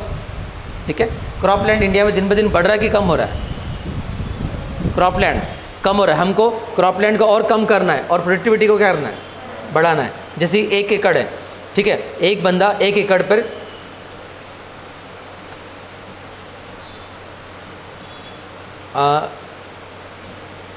समझ लीजिए 1 एकड़ पे 1000 kg यील्ड निकाल रहा है। ठीक है, और दूसरा ही बंदा उसी सेम 1 एकड़ पे 1 लाख यील्ड निकाल रहा है। तो ज़्यादा एफिशिएंट कौन सा हुआ? 1 लाख। हमको एग्रीकल्चर फील्ड्स के साथ साथ किसके ऊपर फोकस करना है? इफ़िशियंसी पे। हमको क्रॉप की इफ़िशियंसी, पर लैंड मोर क्रॉप फोकस करना है। पर ड्रॉप मोर क्रॉप जैसा है ना, वैसे ही पर लैंड मोर क्रॉप। ठीक है, क्योंकि दिन ब दिन पॉपुलेशन के इश्यूज़ रहेंगे। अब यहाँ पे देखिए, इस फैक्ट से आपको क्या पता करना है? इस फैक्ट से ध्यान रखना है कि कोई भी कंट्री, जैसे कि आप डिस्ट्रिक्ट कलेक्टर बनेंगे तो आप देखना है कि आपके नागपुर में कितने एरियाज़ में अर्बनाइज्ड एरियाज़ है, कितना आर एरियाज़ है, कितने एरियाज़ में जंगल है, कितने एरियाज़ में लेक्स है। वो क्या हो गया? Land use pattern. क्योंकि डिस्ट्रिक्ट ऑफिसर का काम क्या होता है? लैंड यूज़ के हिसाब से ही रेवेन्यू आएगा कि नहीं। अगर आपके आस पे पूरी खेती है और दूसरे कलेक्टर के घर एरियाज़ में पूरा का पूरा इंडस्ट्रीज़ है, ठीक है, तो ज़्यादा रेवेन्यू किसको आएगा? इंडस्ट्रीज़ वाले कलेक्टर को कि एग्रीकल्चर वाले कलेक्टर को? इंडस्ट्रीज़ वाले कलेक्टर को। तो लैंड यूज़ पैटर्न ध्यान रखना है आपको। ठीक है, चाहे वो कंट्री का हो या फिर इंडिया वर्ल्ड का हो या फिर आपके डिस्ट्रिक्ट का हो। अब इसमें देखिए, क्रॉप लैंड के हिसाब से ज़्यादा कंट्री कौन सा है जिसके पास क्रॉप लैंड ज़्यादा है? इंडिया। ग्रास लैंड या पैस्चर के हिसाब से कौन से कंट्री के पास ज़्यादा ग्रास लैंड है? ऑस्ट्रेलिया। डाउन्स करके देखा था ना ग्रास लैंड। दूसरा, फॉरेस्ट कौन से कंट्री के पास ज़्यादा है? मतलब अप्रॉक्स 70% फॉरेस्ट कौन से कंट्री में है? जापान। इसका मतलब ज़्यादातर लोग जंगल में तो रहते नहीं होंगे, ज़्यादातर जापान के लोग कोस्टल एरियाज पे रहते हैं, और जापान के बीचों बीच में आपको क्या मिलेंगे? फॉरेस्ट मिलेंगे। ठीक है, अब यहाँ देखिए इंडिया में फॉरेस्ट कितना 22, और दिन ब दिन क्या हो रहा है? बढ़ रहा है। और इंडिया ने टारगेट क्या रखा है कि हमको जंगल का एरिया 24% से कितना लेके जाना है? 33। मतलब 33 एरिया किसकी बात कर रहा है? लैंड यूज़ पैटर्न की बात कर रहा है। ठीक है, और अदर यूज़ में कनाडा 50-52 है। तो इस टॉपिक से हमको सिर्फ ये इतना फोकस करना है कि चाहे वो डिस्ट्रिक्ट हो या फिर अब ये देखो, ये प्लॉट, ये जो सर का इंस्टीट्यूट है, अपने आकार इंस्टीट्यूट है, इसमें ये वाला लैंड अलग हो गया, ये लैंड अलग हो गया। ये स्पेशली इतना लैंड क्लास पर्पज़ के लिए, वो उनका कमर्शियल पर्पज़ के लिए, वो लाइब्रेरी पर्पज़ के लिए। लैंड यूज़ पैटर्न हुआ है कि नहीं? हमारे घर में देखो, हमारा जो घर होता है उसमें लैंड यूज़ पैटर्न अलग है कि नहीं? किचन का अलग है, सोने का अलग है, सबका बैठने का अलग है, पूजा घर अलग है, बालकनी का अलग। हम लोगों ने अपने हिसाब से कैसा किया है? लैंड यूज़ पैटर्न किया। Next, even land classified on the basis of ownership, और वो डिपेंड करता है। अगर आपकी कंट्री ऑटोक्रेटिक है तो लैंड यूज़ पैटर्न चेंज होंगे, और आपकी कंट्री में डेमोक्रेसी और पीस है तो may be land use pattern change होंगे। तो land classified on the basis of ownership are private land and community land. Garden क्या हो गया? Community land. और जो कम्युनिटी लैंड्स होती है उनका सबसे ज़्यादा प्रॉब्लम होता है, क्योंकि जब अगर खुद का घर है तो हम लोग सेव कर सकते, कचरा नहीं कर सकते, लेकिन रास्ते पे वो क्या हो गया? कम्युनिटी लैंड, वहाँ पे कचरा कर सकते क्योंकि वो कॉमन प्रॉपर्टी रिसोर्स में आ गया। इंडिया में यही प्रॉब्लम ज़्यादा है, कॉमन प्रॉपर्टी रिसोर्स। तो community lands also referred as common property resource.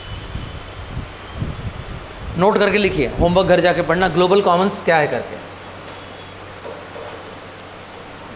Activity में लिखिए first, what are global Commons.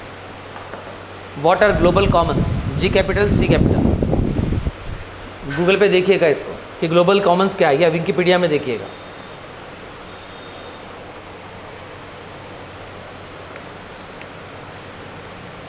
Global common क्या है? तो कॉमन प्रॉपर्टी है।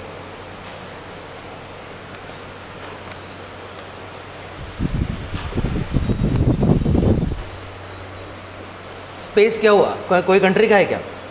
वो किस में आ गया? Global common. दूसरा, अंटार्कटिका किस में आ गया?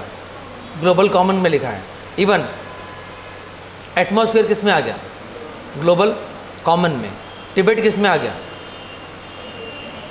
तिब्बत नहीं, Tibet is integral part of China, वो ग्लोबल कॉमन हुआ क्या? नहीं। तो ग्लोबल कॉमन ध्यान रखिएगा, इंपॉर्टेंट टॉपिक है। नेक्स्ट, कंक्लूजन क्या है? Conservation of land resource. हमको किसके ऊपर फोकस करना है? लैंड के कंजर्वेशन, मतलब रिसोर्स कंजर्वेशन। और उसमें कौन सा वर्ड आएगा? HD के SD? SD, sustainable development. ठीक है, एग्जाम्पल देखो कैसा। ग्रोइंग पॉपुलेशन, जितनी जनसंख्या बढ़ेगी उतना क्या बढ़ेगा? डिमांड बढ़ेगी। जितना डिमांड बढ़ेगा उतना क्या बढ़ेगा? कंजम्पशन पैटर्न बढ़ेगा। साथ साथ में क्या हो रहा है? डिक्रीजिंग लैंड की क्वालिटी दिन ब दिन क्या हो रही है? कम हो रही है। आज इंडिया में देखो, इंडिया इतने सालों से 47 से 2023 तक है हम लोग। इंडिया बॉर्न हुआ 47 में और अभी चल रहा है 2023। ब्रिटिश कितने साल थे इंडिया में? 150 ईयर्स मिनिमम रहे। उससे पहले भी एंशिएंट इंडिया था, मिडिवल इंडिया हुआ करता था। मतलब इंडिया का यूज़ कब से किया जा रहा है? लैंड का। एंशिएंट इंडिया में लैंड यूज़ हुआ, मिडिवल इंडिया में लैंड का पैटर्न चेंज हो गया, मॉडर्न इंडिया में चेंज हुआ, पोस्ट मॉडर्न इंडिया में भी चेंज हुआ है। कितनी बार ज़मीन ने चेंजेस देखी इंडिया की? देखा है कि नहीं? ठीक है, तो दिन ब दिन इतने सालों से भारत अशोका से लेके तो मोदी के एम्पायर तक काम चल रहा है। सब में क्या हो रहा है? लैंड क्वालिटी क्या हो रही है? कम हुआ है कि नहीं? इसके अलावा destruction of forest and tree cover, और दिन ब दिन जो उपजाऊ ज़मीन है, प्रोडक्टिव लैंड या फिर एरेबल लैंड इस डिट्रॉइट। जानते हैं पूरे दुनिया में 2 ही कंट्रीज है जिनके पास में उपजाऊ ज़मीन बेस्ट है, एरेबल लैंड ज़्यादा है। जो इस बार प्रीलिम्स से सवाल पूछा था, इसी एनसीईआरटी से सवाल पूछा था। इस एनसीईआरटी 2 क्वेश्चन आए थे इस बार प्रीलिम्स में। ठीक है, तो वर्ल्ड में ऐसा कौन सा कंट्री जिसके पास एरेबल लैंड ज़्यादा है? तो आंसर है USA and India. USA and India, arable land.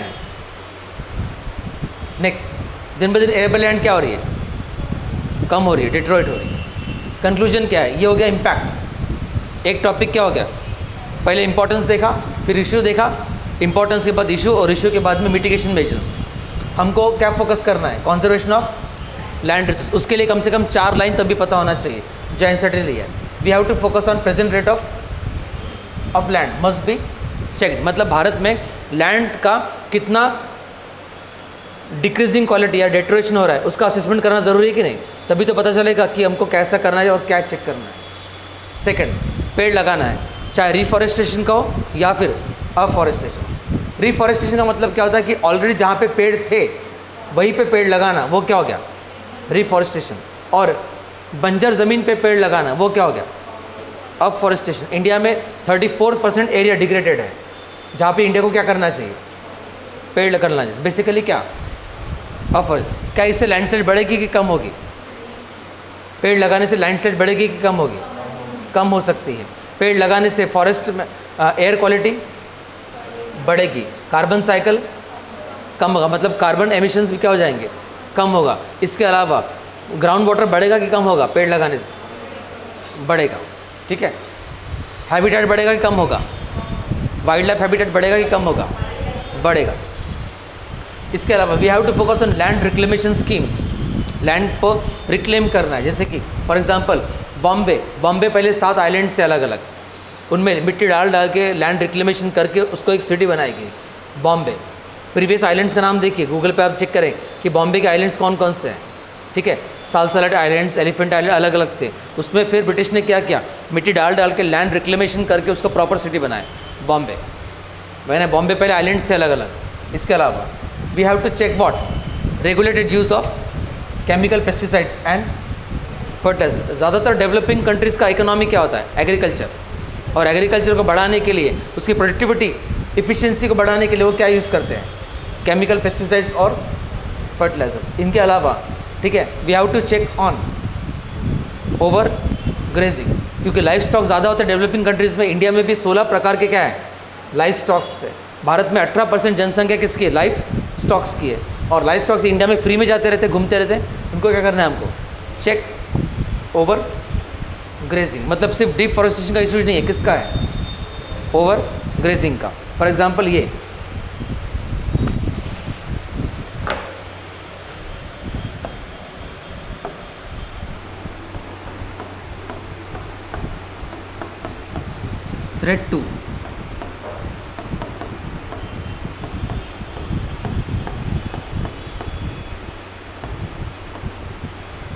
Threat to biodiversity.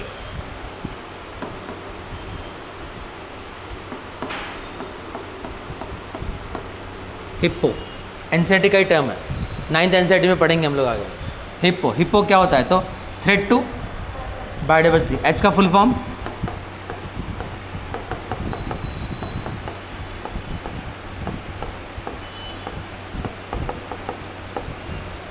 India में अगर फॉरेस्ट कम हो जाएगा तो क्या हो जाएगा, हैबिटेट का डिग्रेडेशन।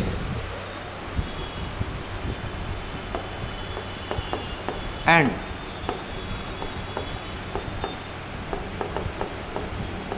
आई फॉर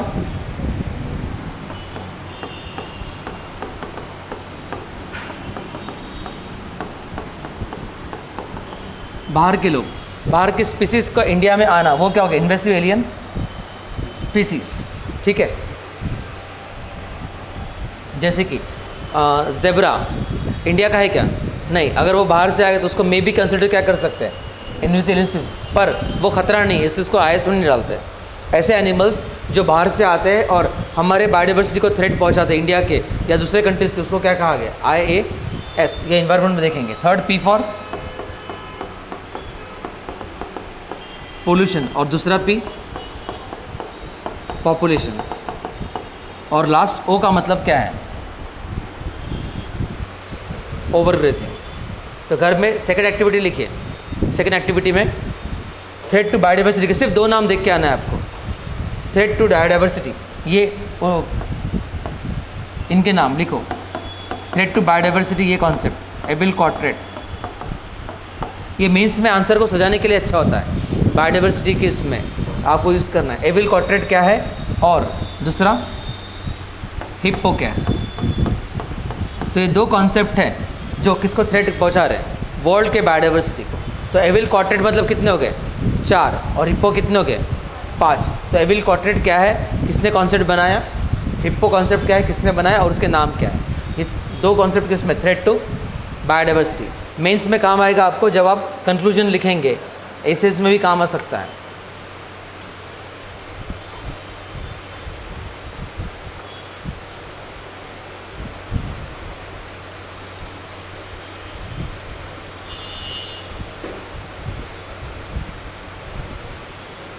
अब इसको पढ़ना कैसा है, तो घर जाके क्या करना, लैंड का एक पेज लिखना लैंड के ऊपर, ठीक है, कौन कौन से इश्यूज़ है लैंड के वो देखिएगा, और इंडियन हमको किसके ऊपर फोकस करना है, लैंड को, ताकि आपके इंटरव्यू के सवाल हो जाए। आपको अगर सवाल पूछा कि 5 टॉपिक्स बताओ जिससे लैंड कंजर्वेशन हो सकते हैं इंडिया में, ठीक है, तो आपको फोकस करना है कि कौन से 5 प्रकार आप बोलेंगे जिससे लैंड कंजर्वेशन का। आपको किसके ऊपर फोकस करना, अफॉरेस्टेशन एंड रिफॉरेस्टेशन। दूसरा, assessment of land degradation in India, ये भी चेक करना पड़ेगा। दूसरा, लैंड का reclamation, checks on overgrazing and regulated use of, यहाँ पे देखो मैंने प्रोहिबिटेड नहीं लिखा, क्या लिखा है, regulated, chemical pesticide and fertiliser. अभी हाल ही में श्रीलंका कंट्री ने क्या हुआ था, एक साल 1.5 साल पहले, कि श्रीलंका ने अचानक से केमिकल फर्टिलाइजर्स को बैन कर दिया, प्रोहिबिटेड कर दिया। स्वाभाविक है लोगों में उसका इंपॉर्टेंस बढ़ेगा कि इशू बढ़ेगा, इशू बढ़ेगा। इन लोगों ने क्या करना चाहिए था, ठीक है, लोग रास्ते पे उतर गए कि कैसे अपने केमिकल फर्टिलाइजर्स बंद किए, और कंपलसरी क्या किया, ऑर्गेनिक फार्मिंग, ठीक है। तो पॉलिसी मेजर से इम्पैक्ट पड़ता है कि नहीं आम लोगों को, ठीक है। कुछ दिन में क्या हुआ कि महिंद्रा राजापक्सा जो प्रेसिडेंट थे और प्राइम मिनिस्टर थे कहाँ के, श्रीलंका के, मतलब दोनों भाई राजापक्सा ब्रदर्स, उनके इतने प्रोटेस्ट हुए कि उनको कंट्री से भागना पड़ा, और दूसरे बंदे ने कंट्री को टेक ओवर कर लिया। मतलब लीडरशिप क्वालिटी और पॉलिसी कितनी इंपॉर्टेंस होती है कंट्रीज़ में। आप अचानक से कैसे फर्टिलाइजर को बंद कर सकते हो, आपको धीरे धीरे क्या करना पड़ेगा, फर्टिलाइजर को बंद करना पड़ेगा, और धीरे धीरे क्या बढ़ा, प्रमोशन ऑफ ऑर्गेनिक फार्मिंग।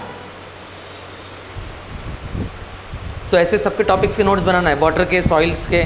तो सॉइल के भी 3 टॉपिक क्या है, सॉइल का इंपॉर्टेंस, सॉइल के issues and conservation methods related with soil. आपको हर एक 3 डायमेंशन पे फोकस करना है, क्योंकि लैंड, सॉइल, वाटर ये ऐसे सब्जेक्ट्स है जो GS 1 से लेके GS 4 तक आने वाले हैं। जब वाटर का टॉपिक लिखोगे तो लैंड नहीं आएगा क्या, आएगा, ठीक है। जब लैंड का लिखोगे तो एयर आ जाएगा, हर एक सॉइल आ जाएगा। तो इसके उसमें आपको पैराग्राफ वाइज या मॉडल वाइज पढ़ाई करना है, और हर एक मॉडल के 3 डायमेंशंस है। लैंड का क्या है, तो लैंड का इंपॉर्टेंस, लैंड के इश्यूज और लैंड के कंजर्वेशन, बस। नेक्स्ट, सॉइल का देखो।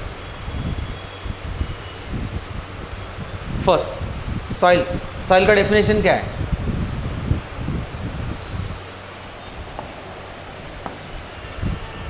What is mean bye soil. The soil is, इसके और मैंने ऑलरेडी शॉर्ट्स लिख के दिया है इसमें। वाटर, सॉइल्स का मतलब क्या है, सॉइल्स में कीवर्ड क्या है, thin surface layer on the earth, compromising mineral particles, मतलब सॉइल के अंदर क्या मिलेंगे आपको, मिनरल्स। दूसरा, सॉइल को बनने के लिए कितना टाइम लगता है, hundreds of years to just 1 centimetre of soil के लिए, ठीक है। लेकिन हम लोग एज ए ह्यूमन बींग्स उसको कितने जल्दी डिस्ट्रॉय कर रहे हैं, उसकी क्वालिटी दिन ब दिन इंडिया में सॉइल की क्वालिटी बढ़ रही है कि कम हो रही है, कम हो रही है, ठीक। इसके अलावा land form determine the type of soil, मतलब वो सॉइल फर्टाइल रहेगी कि इनफर्टाइल रहेगी, ब्लैक रहेगी कि रेड रहेगी, ठीक है, ग्रे रहेगी कि येलो रहेगी, किसके ऊपर डिपेंड करेगा, लैंड फॉर्म्स के ऊपर। नेक्स्ट, तो फोर्थ, सॉइल किससे बनती है, ठीक है। तो सॉइल में मेन क्या है, ऑर्गेनिक मैटर। सॉइल में और क्या रहेगा, मिनरल्स, और सबसे इंपॉर्टेंट रहेगा उसका पेरेंट रॉक, उसका पेरेंट रॉक। जैसे कि डेक्कन बेसाल्ट से क्या बनता है, ब्लैक सॉइल, वो क्या हो गया, वेदर पेरेंट रॉक, ठीक है। और बेसाल्ट से सॉइल की तरफ बनने वाली प्रोसेस का नाम क्या है, वेदरिंग। वेदरिंग इंटरनल प्रोसेस की एक्सटर्नल प्रोसेस है, एक्सटर्नल प्रोसेस है, ठीक है, प्रोसेस ऑफ वेदरिंग। तो वेदरिंग क्या करती है, रॉक्स को किस में कन्वर्ट करती है, सॉइल में। वेदरिंग क्या करती है, रॉक्स को मिनरल्स में भी कन्वर्ट करती है। अगर रॉक्स है और वेदरिंग प्रोसेस नहीं होगी तो ना सॉइल बन पाएगी ना मिनरल्स बन पाएंगे। इसलिए आपको इंपॉर्टेंट डायमेंशन किसके ऊपर फोकस करना है, वेदरिंग, ठीक है। कोई भी रॉक हो, हर एक रॉक का कलर, टेक्सचर किस पर डिपेंड करेगा, लैंडफॉर्म से। या फिर आप ये लिख सकते हो, parent rock. Last topic, soil की स्टडी को क्या कहते हैं, पेडोलॉजी, इसका मतलब पेडो का मतलब क्या हुआ, सॉइल, और लॉजी का मतलब स्टडी। तो कीवर्ड क्या हुआ, पेडो बोले तो सॉइल, क्रायो मतलब वेरी लो टेम्परेचर, मैंने लर्न करवाया था आपको। मेसो मतलब मिडल, पेडो मतलब सॉइल, जेनेसिस का मतलब बनना, ओरिजिन, ठीक है। तो ओरिजिन ऑफ सॉइल या soil formation process called pedogenesis. Formation, genesis मतलब formation, pedogenesis means process of soil formation.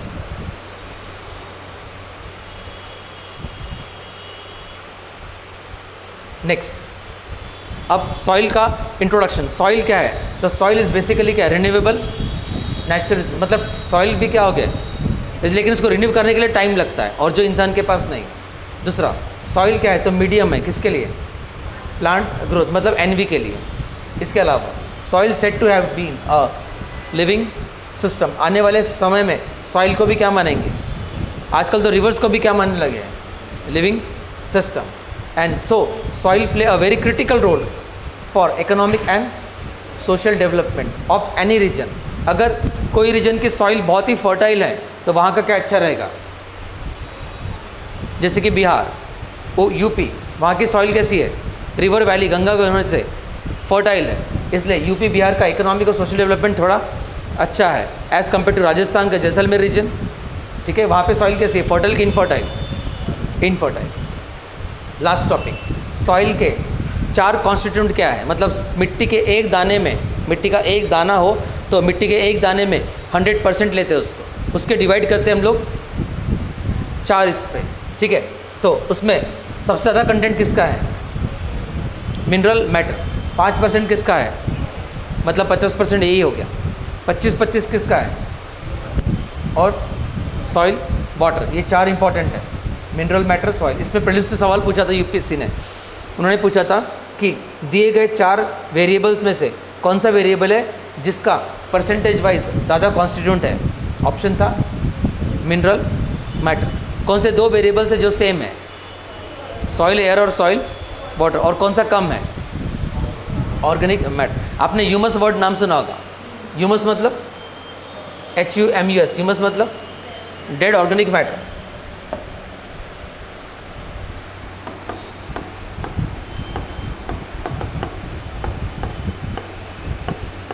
Keyword है इसमें ऑर्गेनिक।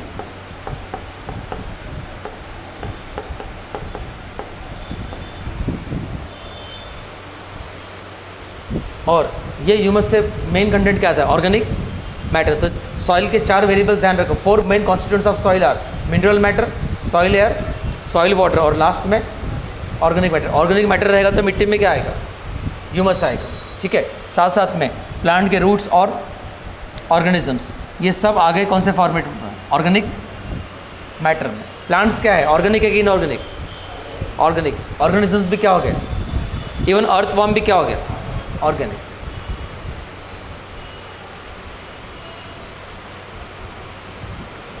नेक्स्ट, अब इस मैप को देखिए, इस डायग्राम में 4 लेवल दिया है, लेवल 1, लेवल 4, और उसके ऊपर देखिए ये पेडोस्फीयर दिया है। पेडोस्फीयर मतलब सॉइल स्फीयर, ठीक है। रॉक स्फीयर के ऊपर पेडोस्फीयर है, और ये ग्रास का फोटो दिया है इसे। अब यहाँ पे लेयर्स दिया गया है सबसे, अब यहाँ पे 2 लेयर पड़ते हैं। ये पूरा जो मैप है इसको वर्टिकल कहो, वर्टिकल सेक्शन, और इसको हॉरिजॉन्टल सेक्शन। ये 4 क्या हो गया, हॉरिजॉन्टल, और ये पूरा खड़ा क्या हुआ, वर्टिकल। तो vertical section of soil called and horizontal section of soil called horizon, ठीक है। अब यहाँ पे कितने सॉइल हॉरिजन है, 4, और कितने वर्टिकल सेक्शन है, 1, ठीक है। केक, अगर आप केक में से पेस्ट्रीज निकालते तो पूरे पेस्ट्रीज एक तरह की का हो गया, सॉइल प्रोफाइल, और उस पेस्ट्रीज में जो 4 लेयर अलग अलग मिलेंगे वो क्या हो गया, सॉइल हॉरिजन। ये क्यों पढ़ना ज़रूरी है, क्योंकि अगर आपको फ्यूचर में सॉइल की क्वालिटी पे ऊपर फोकस करना है तो आपको उनके बेसिक नॉलेज पता होना चाहिए कि अगर सॉइल की क्वालिटी कब आप फोकस करेंगे, जब आप जानेंगे कि सॉइल में कितने प्रकार के कॉन्स्टिट्यूएंट्स होते हैं, 4, सॉइल में कितने प्रकार के प्रोफाइल्स होते हैं, कितने प्रकार के हॉरिजन्स होते हैं, 4। ऐसे तो 7 है, 6-7 है, आपको फिलहाल एनसीईआरटी ने 4 ही दिया है। देयर आर 4 टाइप्स ऑफ, तो horizontal section, profile, horizon, and vertical cross view, soil profile, यहाँ देखो लिखा है cross section of view of soil from surface to bottom called soil profile. और उनका हॉरिजॉन्टल एयर को क्या कहा गया? Horizontal section of all layers referred as soil horizon.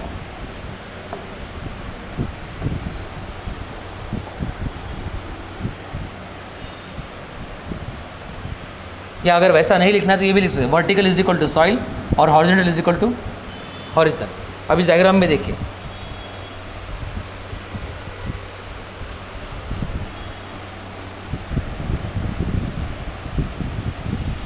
इस डायग्राम में नाम दिया है, 1 मतलब O horizon, second A horizon, third B horizon और लास्ट सी हॉरिजन। मतलब ए बी सी के आगे क्या लिखा उन्होंने? ओ। मतलब ये जो ऊपर का जो लेयर है 1 वाला, ये सबसे इम्पॉर्टेंट है, ठीक है। ये ह्यूमस का लेयर है, ये वाला इम्पॉर्टेंट लेयर, इसको ओ कहते हैं, इसको आप टॉप सॉइल कहेंगे। इसको सिंपल लैंग्वेज में क्या कहा गया? Top soil. मतलब क्या? ओ क्यों नाम दिया? ओ फॉर ऑर्गेनिक, ये टॉप सॉइल हो गई।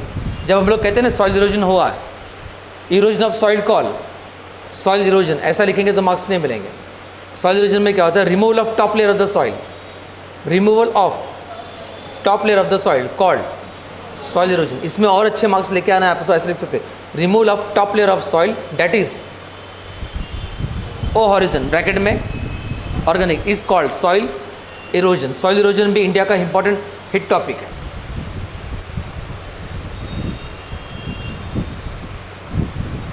टॉप सॉइल, सब सॉइल और लास्ट कौन सा है? Bedrock. इस मिट्टी का कलर अगर ब्लैक है तो किसके ऊपर डिपेंड करेगा वो? बेड रॉक पे, बेड रॉक पे, ठीक है। अगर ये बेसाल्ट है तो यहाँ पे मिट्टी कैसे रहेगी? Black soil.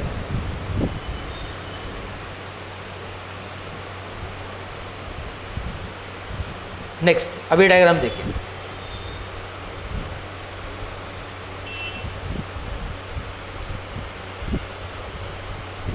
इसमें डिस्कस द फैक्टर्स, मेंस में क्वेश्चन पूछा था कि discuss the factors of associated with soil formation. Soil formation का कीवर्ड क्या था? पेडोलॉजी की पेडोजेनेसिस, सॉइल फॉर्मेशन का। अब ये जो मैंने 3 आपको पढ़ा है, इसमें मेरा उद्देश्य क्या था पढ़ाने का? मेरा उद्देश्य था कि मुझे बताना था कि अगर आपको आपके डिस्ट्रिक्ट के सॉइल के गुणवत्ता के फोकस करना है, सॉइल की क्वालिटी पे, तो आपको किसके ऊपर फोकस करना चाहिए? सॉइल की क्वालिटी तब आपको पता चलेगी जब आपको सॉइल के बेसिक कॉन्स्टिट्यूएंट्स पता होना चाहिए। दूसरा, उसका क्रॉस सेक्शन पे फोकस करना चाहिए, उसके हॉरिजन पे फोकस करना चाहिए। थर्ड, उसके फॉर्मेशन के फैक्टर्स पे भी फोकस करना चाहिए, तभी हम उसका ये कर सकते हैं। और इंडियन गवर्नमेंट ने क्या किया? हर एक डिस्ट्रिक्ट में सॉइल हेल्थ लैब बनाया। हर एक डिस्ट्रिक्ट में सॉइल हेल्थ लैब है, जहाँ पे हम सॉइल की क्या कर सकते हैं? क्वालिटी को टेस्ट कर सकते हैं और कौन से क्रॉप्स लगाना है नहीं लगाना है वो पता कर सकते हैं, ठीक है। तो what are the factors associated with soil formation are, उसके 2 डिवीजन है, मेजर 1 एंड माइनर 1। मेजर सिर्फ 2 लोग हैं, पेरेंट रॉक और क्लाइमेट, और बाकी कैसे हैं? माइनर्स से। और ये सभी मेजर और माइनर फैक्टर्स कैसे हैं? Differ from place to place. इसीलिए दुनिया की सॉइल भी कैसी है? डिफर है, place to place. West Asia और रशिया की सॉइल सेम होगी क्या? चेंज हो सकती है। Depend on which 2 factors? Major and minor. Major के कितने लोग हैं? 2 और माइनर के कितने हैं? 3। टोटल कितने हो गए? 5। ये डायग्राम को लर्न करो। मिट्टी के बनने के सॉइल फॉर्मेशन के 5 फैक्टर्स कौन से? मेजर बोले तो 2, पेरेंट रॉक और क्लाइमेट। और माइनर कितने हैं? 3, एक समय टाइम, दूसरा फ्लोरा एंड फौना, और सबसे इंपॉर्टेंट है थर्ड रिलीफ। अल्टीट्यूड, स्लोप वगैरह किस में आ गया? रिलीफ में। अब इसके ऊपर सवाल कैसे पूछेंगे? पहला, प्रीलिम्स में सवाल ऑलरेडी पूछ चुका था, उन्होंने एक सवाल पूछा था कि मिट्टी का कलर और मिट्टी का टेक्सचर, वो मिट्टी बारीक है, फाइन ग्रेन्ड है कि मोटे दाने की, कोर्स ग्रेन्ड है? फाइन और कोर्स, COARS और फाइन ग्रेन्ड, ठीक है। क्ले और सैंड में कौन सा फाइन ग्रेन्ड होता है? फाइन ग्रेन्ड मिट्टी के दाना, और ग्रेन सैंड का कौन सी बारीक होती है? मिट्टी ज़्यादा बारीक होती है। फाइन ग्रेन्ड क्या हो सकती है? मिट्टी। और रेत में भी थोड़ी क्या होगी? मोटी रहेगी, तो वो कोर्स है। बड़े बड़े पत्थर भी किस में आ सकते हैं? कोर्स में आ सकते हैं। तो मिट्टी का कलर और मिट्टी का टेक्सचर कौन से वेरिएबल पे डिपेंड है? ऑप्शन था पैरेंट रॉक, दूसरा था क्लाइमेट, तीसरा था टाइम और फोर्थ था फौना। ऐसा क्वेश्चन। दूसरा क्वेश्चन कैसा बनेगा? और एक बार प्रीलिम्स में सवाल पूछा था कि which of the following factors determine thickness of soil profile. Soil profile बोले थे क्या? वर्टिकल के हॉरिजॉन्टल सेक्शन? वर्टिकल। और हॉरिजॉन्टल का नाम क्या था? हॉरिजन। तो प्रीलिम्स में सवाल पूछा था which of the following factor associated with thickness of soil profile. Option थे, उसमें से ऑप्शन क्या था? टाइम। ये दो क्वेश्चंस पूछे थे। इससे कंक्लूजन क्या निकला? कैसे क्वेश्चंस और पूछ सकते हैं? कल जाके सवाल पूछेंगे कि मिट्टी में ह्यूमस फॉर्मेशन के पीछे कौन सा कॉन्सेप्ट है, और micro organisms affect the rate of humus formations. Rajasthan में और केरला में ज़्यादा ह्यूमस कहाँ बनेगा? केरला में, क्योंकि केरला में आपको बहुत सारे क्या मिलेंगे? Flora fauna plus. और यहाँ ये केरला पे क्यों मिलेंगे? क्योंकि केरला में बहुत अच्छा क्या है? टेम्परेचर भी है, बहुत अच्छा क्या है? रेनफॉल भी है। जब टेम्परेचर और रेनफॉल अच्छा रहेगा तो केरला में वेदरिंग प्रोसेस भी ज़्यादा रहेगी। साथ साथ में वहाँ पे ओ हॉरिजन ए हॉरिजन भी मिलेगा, जिसके चलते क्या बनेगा? Humus formation. और सॉइल में ह्यूमस का होना ज़रूरी है।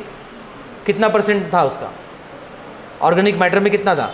5%। ऑर्गेनिक मैटर में मैंने ब्रैकेट में लिखा था 5% और 3 लोगों का नाम लिखा था, H for humus, O for organism and plant roots, है ना? सब ये लिखे। इसके अलावा माउंटेन का सॉइल, माउंटेन के टॉप का सॉइल कैसा होता है? थिन के थिक? थिन। और वैली बॉटम्स का थिक। ये किस पे डिटरमाइन करेगा? रिलीफ पे। माउंटेन हाइट में ज़्यादा होता है इसलिए मिट्टी पतली, वैली नीचे में होती है इसलिए मिट्टी में भी ज़्यादा रहेगी, थिक रहेगी। वो डिटरमाइन करेगा एक्युमुलेशन ऑफ सॉइल पे। तो ये मेंस के लिए और प्रीलिम्स के लिए अल्टीमेट टॉपिक है। मेंस में सवाल पूछेंगे discuss the factors associated with soil formation. तो इसको स्टार्ट कैसे करेंगे? हल्का सा 4 लाइन के इंट्रोडक्शन लिखने के। सॉइल कैसे है? रिन्यूएबल नेचुरल रिसोर्स, ठीक है। And fertile soils are critical for socio economic development of that region, ठीक है। और आखिरी के कंक्लूजन में क्या लिखेंगे? सॉइल कंजर्वेशन के बारे में। बॉडी किसके ऊपर फोकस किया है? कि factors associated with soil formation. 4 line लिखने में टाइम नहीं जाएगा ज़्यादा। उसके बाद फिर मेन डोमेन पे आना, डोमेन में फिर डिवीजन करना। कैसा डिवीजन करेंगे? कि सवाल क्या पूछा है? Factors of soil formation. फिर आप जानते हैं इसमें मेजर है और माइनर है। तो छोटा सा डायग्राम अगर बना सकते तो बना लेना। डायग्राम 10 मार्क्स के लिए जनरली अवॉइड करना, लेकिन 15 नंबर के लिए अगर सॉइल पूछेंगे आपको तो आपको तब यूज़ क्या करना पड़ेगा? डायग्राम बनाते वक्त एक ध्यान रखना, बॉक्स में बनाइएगा और डायग्राम का नीचे में क्या ना देंगे? नाम देना पड़ेगा, ठीक है। और उसको डिवीजन करना, फिर मेजर फैक्टर्स अलग, माइनर अलग, और बीच बीच में नाम अलग अलग देना ताकि उसका समझ में आए। और इसको लर्न भी वैसे ही करना, मेंटल मैपिंग। इसको लर्न ऐसा करना कि इनके टॉपिक्स ध्यान रखना। पैरेंट रॉक, पैरेंट रॉक अगर परमिएबल का मतलब सॉफ्ट रॉक्स और हार्ड रॉक्स। कौन से रॉक्स ज़्यादा पानी को एब्जॉर्ब करेंगे? Soft rocks. मतलब सॉफ्ट रॉक्स की permeability as compare to hard rocks. North India south India में, साउथ इंडिया ज़्यादा हार्ड रॉक्स का बना है और नॉर्थ इंडिया सॉफ्ट रॉक्स का। तो नॉर्थ इंडिया में ज़्यादा परकोलेशन होगा, परमेबिलिटी होगी as compare to south India. इसलिए आपको नॉर्थ इंडिया में ज़्यादा कुएँ मिलेंगे। इंडिया में सबसे ज़्यादा ऑयल, सबसे ज़्यादा कुआँ या वेल्स कौन से स्टेट में? तो आंसर है यूपी में। उत्तर प्रदेश में सबसे ज़्यादा भारत में कुएँ देखे गए हैं, वेल्स देखे गए हैं। और साउथ इंडिया की टोपोग्राफी जो कि हार्ड रॉक्स की बनी है, इग्नियस और मेटामॉर्फिक रॉक्स की है, वहाँ पर कैनल्स, वहाँ पर आपको पॉन्ड सिस्टम ज़्यादा मिलेंगे, ठीक है। तो ये फैक्टर पढ़ लेंगे, मैंने ऑलरेडी इसमें कवर किया है। अगर बारिश अच्छी रहेगी तो टेम्परेचर अच्छा रहेगा, तो बारिश अच्छी रहेगी और फॉरेस्ट भी अच्छा रहेगा, जिसका फॉर्मेशन ह्यूमस से और इंक से होगा। और जितना ज़्यादा टेम्परेचर क्लाइमेट रहेगा उसका उतना ज़्यादा क्या होगा वहाँ पर? Rate of weathering. ये देखिए इस डायग्राम में क्या दिखा है कि पैरेंट रॉक में धीरे धीरे वेदरिंग हो रही है। वेदरिंग देखो, स्टार्ट हुई वेदरिंग, ऊपर में कौन सी लेयर बनी? ओ, टाइम के चलते ये रॉक्स में वेदरिंग हो रही है और धीरे धीरे उसमें सेक्शंस बनते जा रहे हैं। ए बना, फिर बी बना, फिर बी का नीचे पैरेंट रॉक बना अलग। मतलब पैरेंट रॉक कम हो गया और प्रॉपर बना, ठीक है। तो यहाँ पे देखिए वर्टिकल सेक्शन बनने के लिए, एक प्रॉपर सॉइल प्रोफाइल बनने के लिए क्या चाहिए? टाइम। मैंने अब स्टार्टिंग में दिखा कि soil can take many years to form. 1 centimetre soil बनने के लिए 1000 साल, 100 ऑफ ईयर्स लग रहे हैं, ठीक है। और अगर सॉइल यंग है, younger soil have some characteristics from their parent material. Young soils, old soils. Black soil किसका एग्जाम्पल है? तो ओल्ड सॉइल्स। और रिवर सॉइल्स किसका एग्जाम्पल है? Young soils. फॉर एग्जाम्पल आपने इन सॉइल्स का नाम सुना होगा, इनको हम लोग पढ़ेंगे बाद में।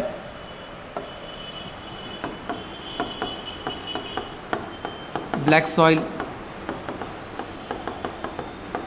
Laterite soil, red and yellow soil. ये ज़्यादातर कौन से रॉक फॉर्मेशन से बनेंगे?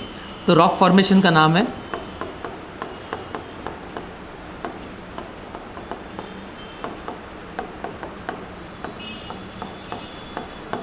और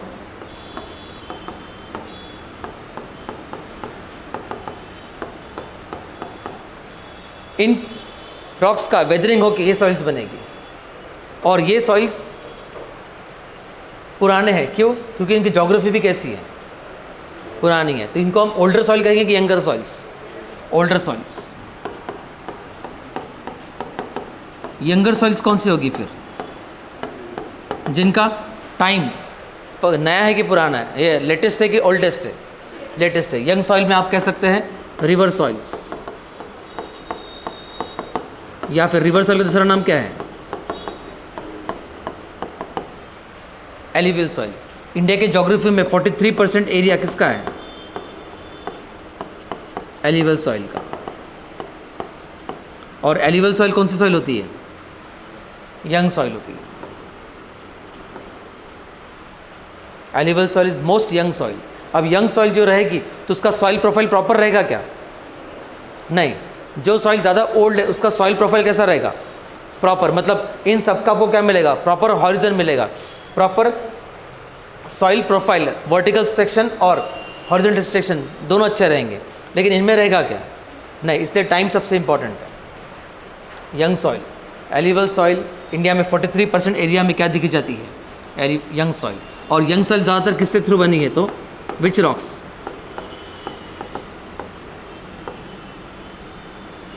सेडिमेंट्री रॉक स्ट्रक्चर से बनती है।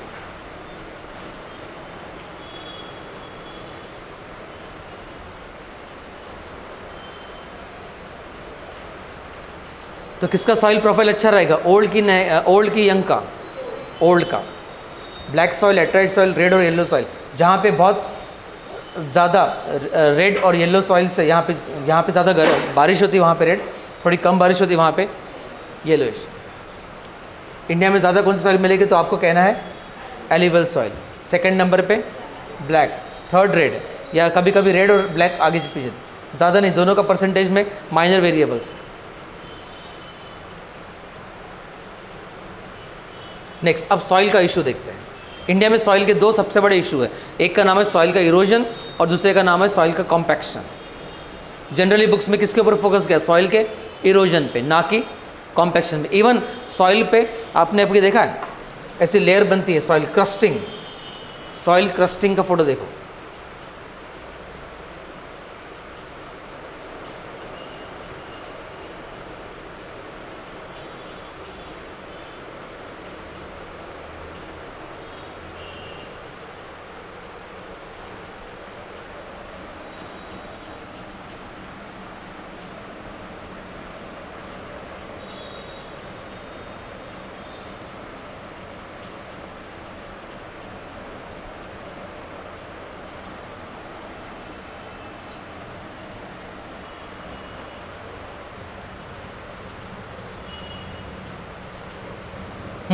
ये फोटो देखिए, ये सॉइल दिख रही है आपको, लेकिन इन सॉइल्स में इवेपोरेशन ज़्यादा हो गया और पानी का मॉइस्चर ख़त्म हो गया, जिसके चलते इसमें क्रैक्स देखे गए हैं।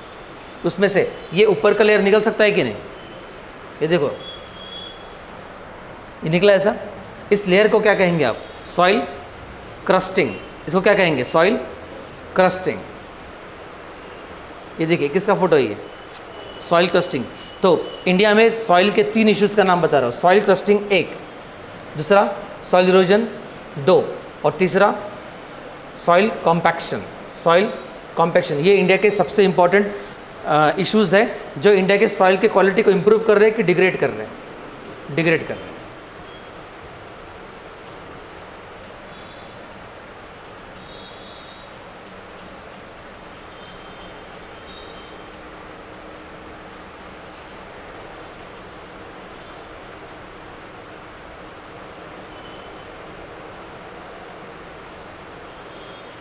अब दूसरा इशू सॉइल क्रस्टिंग के बाद, आगे में क्रस्टिंग के बारे में दिया है, soil compaction.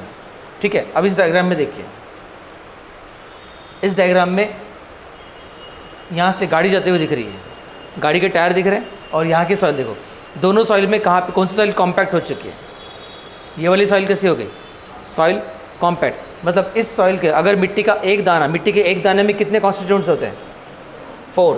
Soil air 25%, soil का water 25%, organic matter 5% and mineral matter 45। जब उस मिट्टी के दाने के ऊपर मैंने पैर रखा या फिर गाड़ी चली गई, ठीक है, तो वो क्या हो गई? मिट्टी दब गई। That referred as soil compaction. उसके अंदर की क्या निकल गई? हवा निकल गई, सॉइल एयर निकल गई। अगर सॉइल की एयर निकल जाएगी तो वो वापस हो सकती क्या ओपन? नहीं। और उसके एयर निकल जाएंगे तो उसके अंदर के रहने वाले हैबिटेट चला गया। सॉइल के अंदर में हैबिटेट होता है क्या? वर्ल्ड में ज़्यादातर माइक्रो ऑर्गेनिजम्स कहाँ रहते हैं? सॉइल्स में रहते हैं। सॉइल एक बहुत अच्छा हैबिटेट है, वहाँ पे काफ़ी लोग रहते हैं। ठीक है, सॉइल में काफ़ी माइक्रो ऑर्गेनिजम्स रहते हैं। ठीक है, और अगर सॉइल की एयर चली गई तो सॉइल के अंदर में काफ़ी माइक्रो ऑर्गेनिज्म जो नेकेड ऐसे नहीं दिखते, वो भी क्या हो जाते हैं?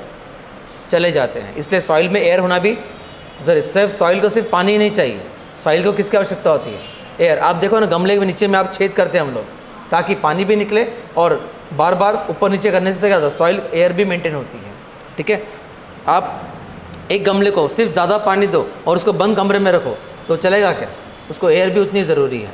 ठीक है, तो ये भी इंपॉर्टेंट टॉपिक है, ध्यान रखिए। इसको कौन सा इशू कहेंगे? Soil compaction. तो इंडिया में सॉइल इरोजन ही इशू नहीं है, soil crusting and soil compaction are also 2 relevant issues which have to focused upon.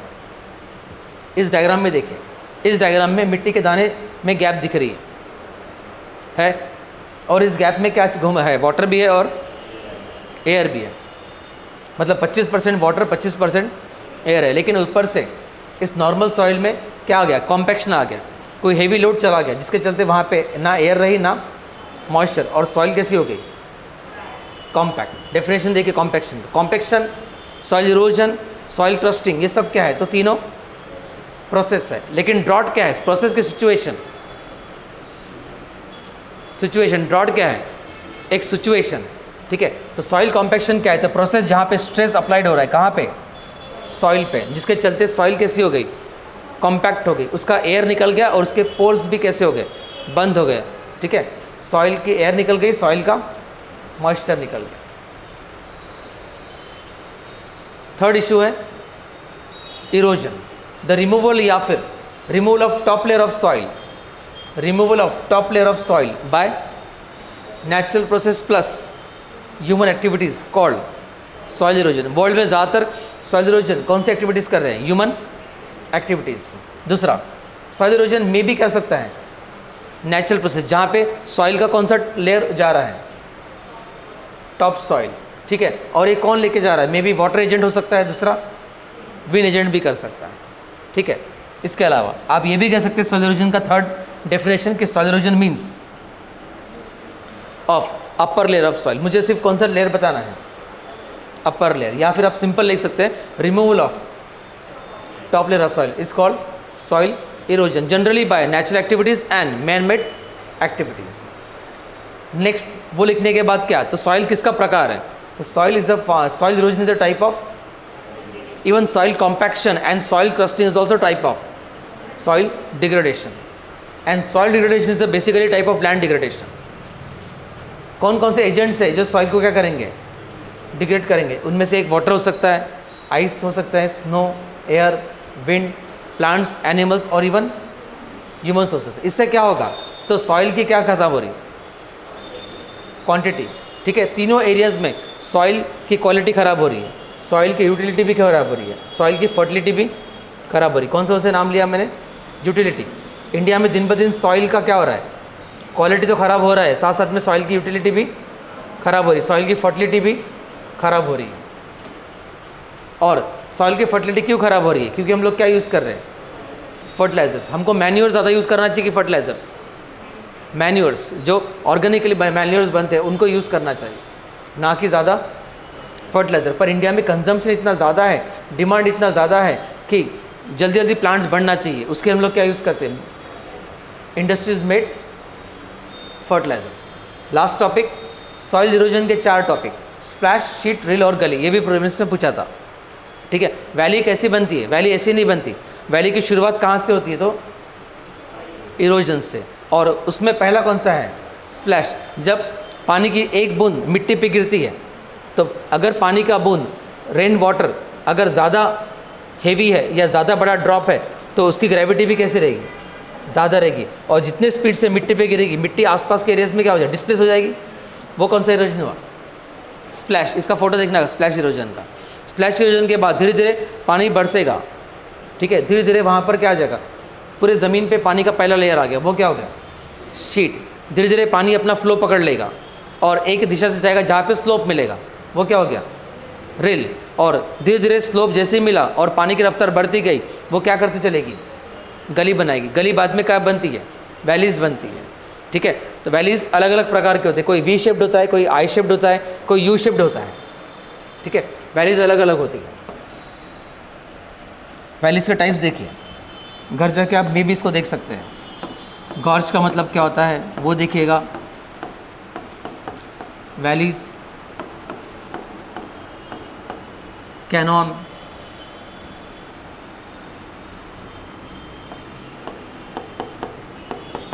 Glacier reason में कौन से शेप की वैलीज मिलेगी आपको? यू शेप्स की।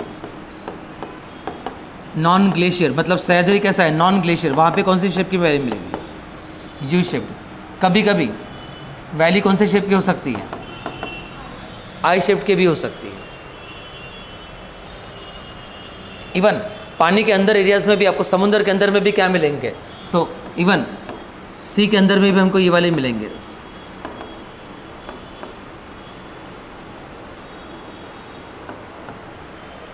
सी के अंदर में क्या मिलेंगे? सबमरीन कैनॉन्स मिलेंगे। सबमरीन कैनॉन्स भी काफ़ी इंपॉर्टेंट वैलीज होती है जो पानी के अंदर रहेंगे इन ओशनिक रीजन्स।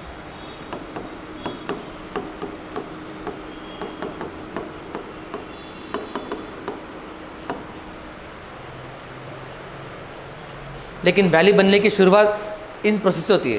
पहला स्प्लैश, शीट, रिल एंड गली। ये प्रीलिम्स में सवाल पूछा था कि इनको इनके हिसाब से लगाइए, इंक्रीजिंग टू डिक्रीजिंग ऑर्डर। और लास्ट में फिर मैंने लिख के दिया है कि कौन से फैक्टर्स है जो क्या करते हैं सॉल्यूशन। जैसे कि बारिश का ज़्यादा आना, पेड़ नहीं होना, उससे भी क्या होगा? ठीक है। नेचर ऑफ सॉइल, कि सॉइल एकदम पतली है, मोटी है, उससे भी इन्फ्लुएंस पर रहेगा। साथ साथ अगर विंड की रफ्तार ज़्यादा है तो इरोजन भी कैसा रहेगा? ज़्यादा, ठीक है। टिलेज ऊपर नीचे हम लोग करेंगे, उससे भी इम्पैक्ट पड़ता है। ज़ीरो टिलेज अच्छा है। सॉइल का मॉइस्चर और स्लोप टोपोग्राफी, ये सब फैक्टर्स है जो किसको इरोजन करते हैं? सॉइल। मैंने पूरा सॉइल का प्रोफाइल बना के दिया है, मोर देन एनसीईआरटी। आपको सिर्फ इंपॉर्टेंट कीवर्ड्स पे फोकस करना है। फिर भारत में सॉइल इरोजन ज़्यादा होता है तो उसके कौन से कारण है जिससे सॉइल इरोजन बढ़ेगा? जैसे जंगल का कटना, deforestation is a major cause of. दूसरा overgrazing. Third faulty practices of agriculture जो इंडिया में यूज़ कर रहे हैं, जैसे कि स्लैश एंड बर्न कल्टीवेशन को भी आप कह सकते हैं। साथ साथ जंगल में आग लगना, तब भी क्या होगा? सॉइल इरोजन हो सकता है। Shifting cultivation, climate change, increase of urbanisation, diversion of natural drainage channels by railway channel, railway routes and road routes etcetera. इन सब से क्या होता है? सॉइल इरोजन बढ़ता है। और soil erosion is a part of soil degradation. जब मिट्टी की केमिकल, फिजिकल और बायोलॉजिकल प्रोडक्टिविटी कम हो गई, उसको क्या कहेंगे आप? SD refers to physical, chemical and biological decline in soil quality.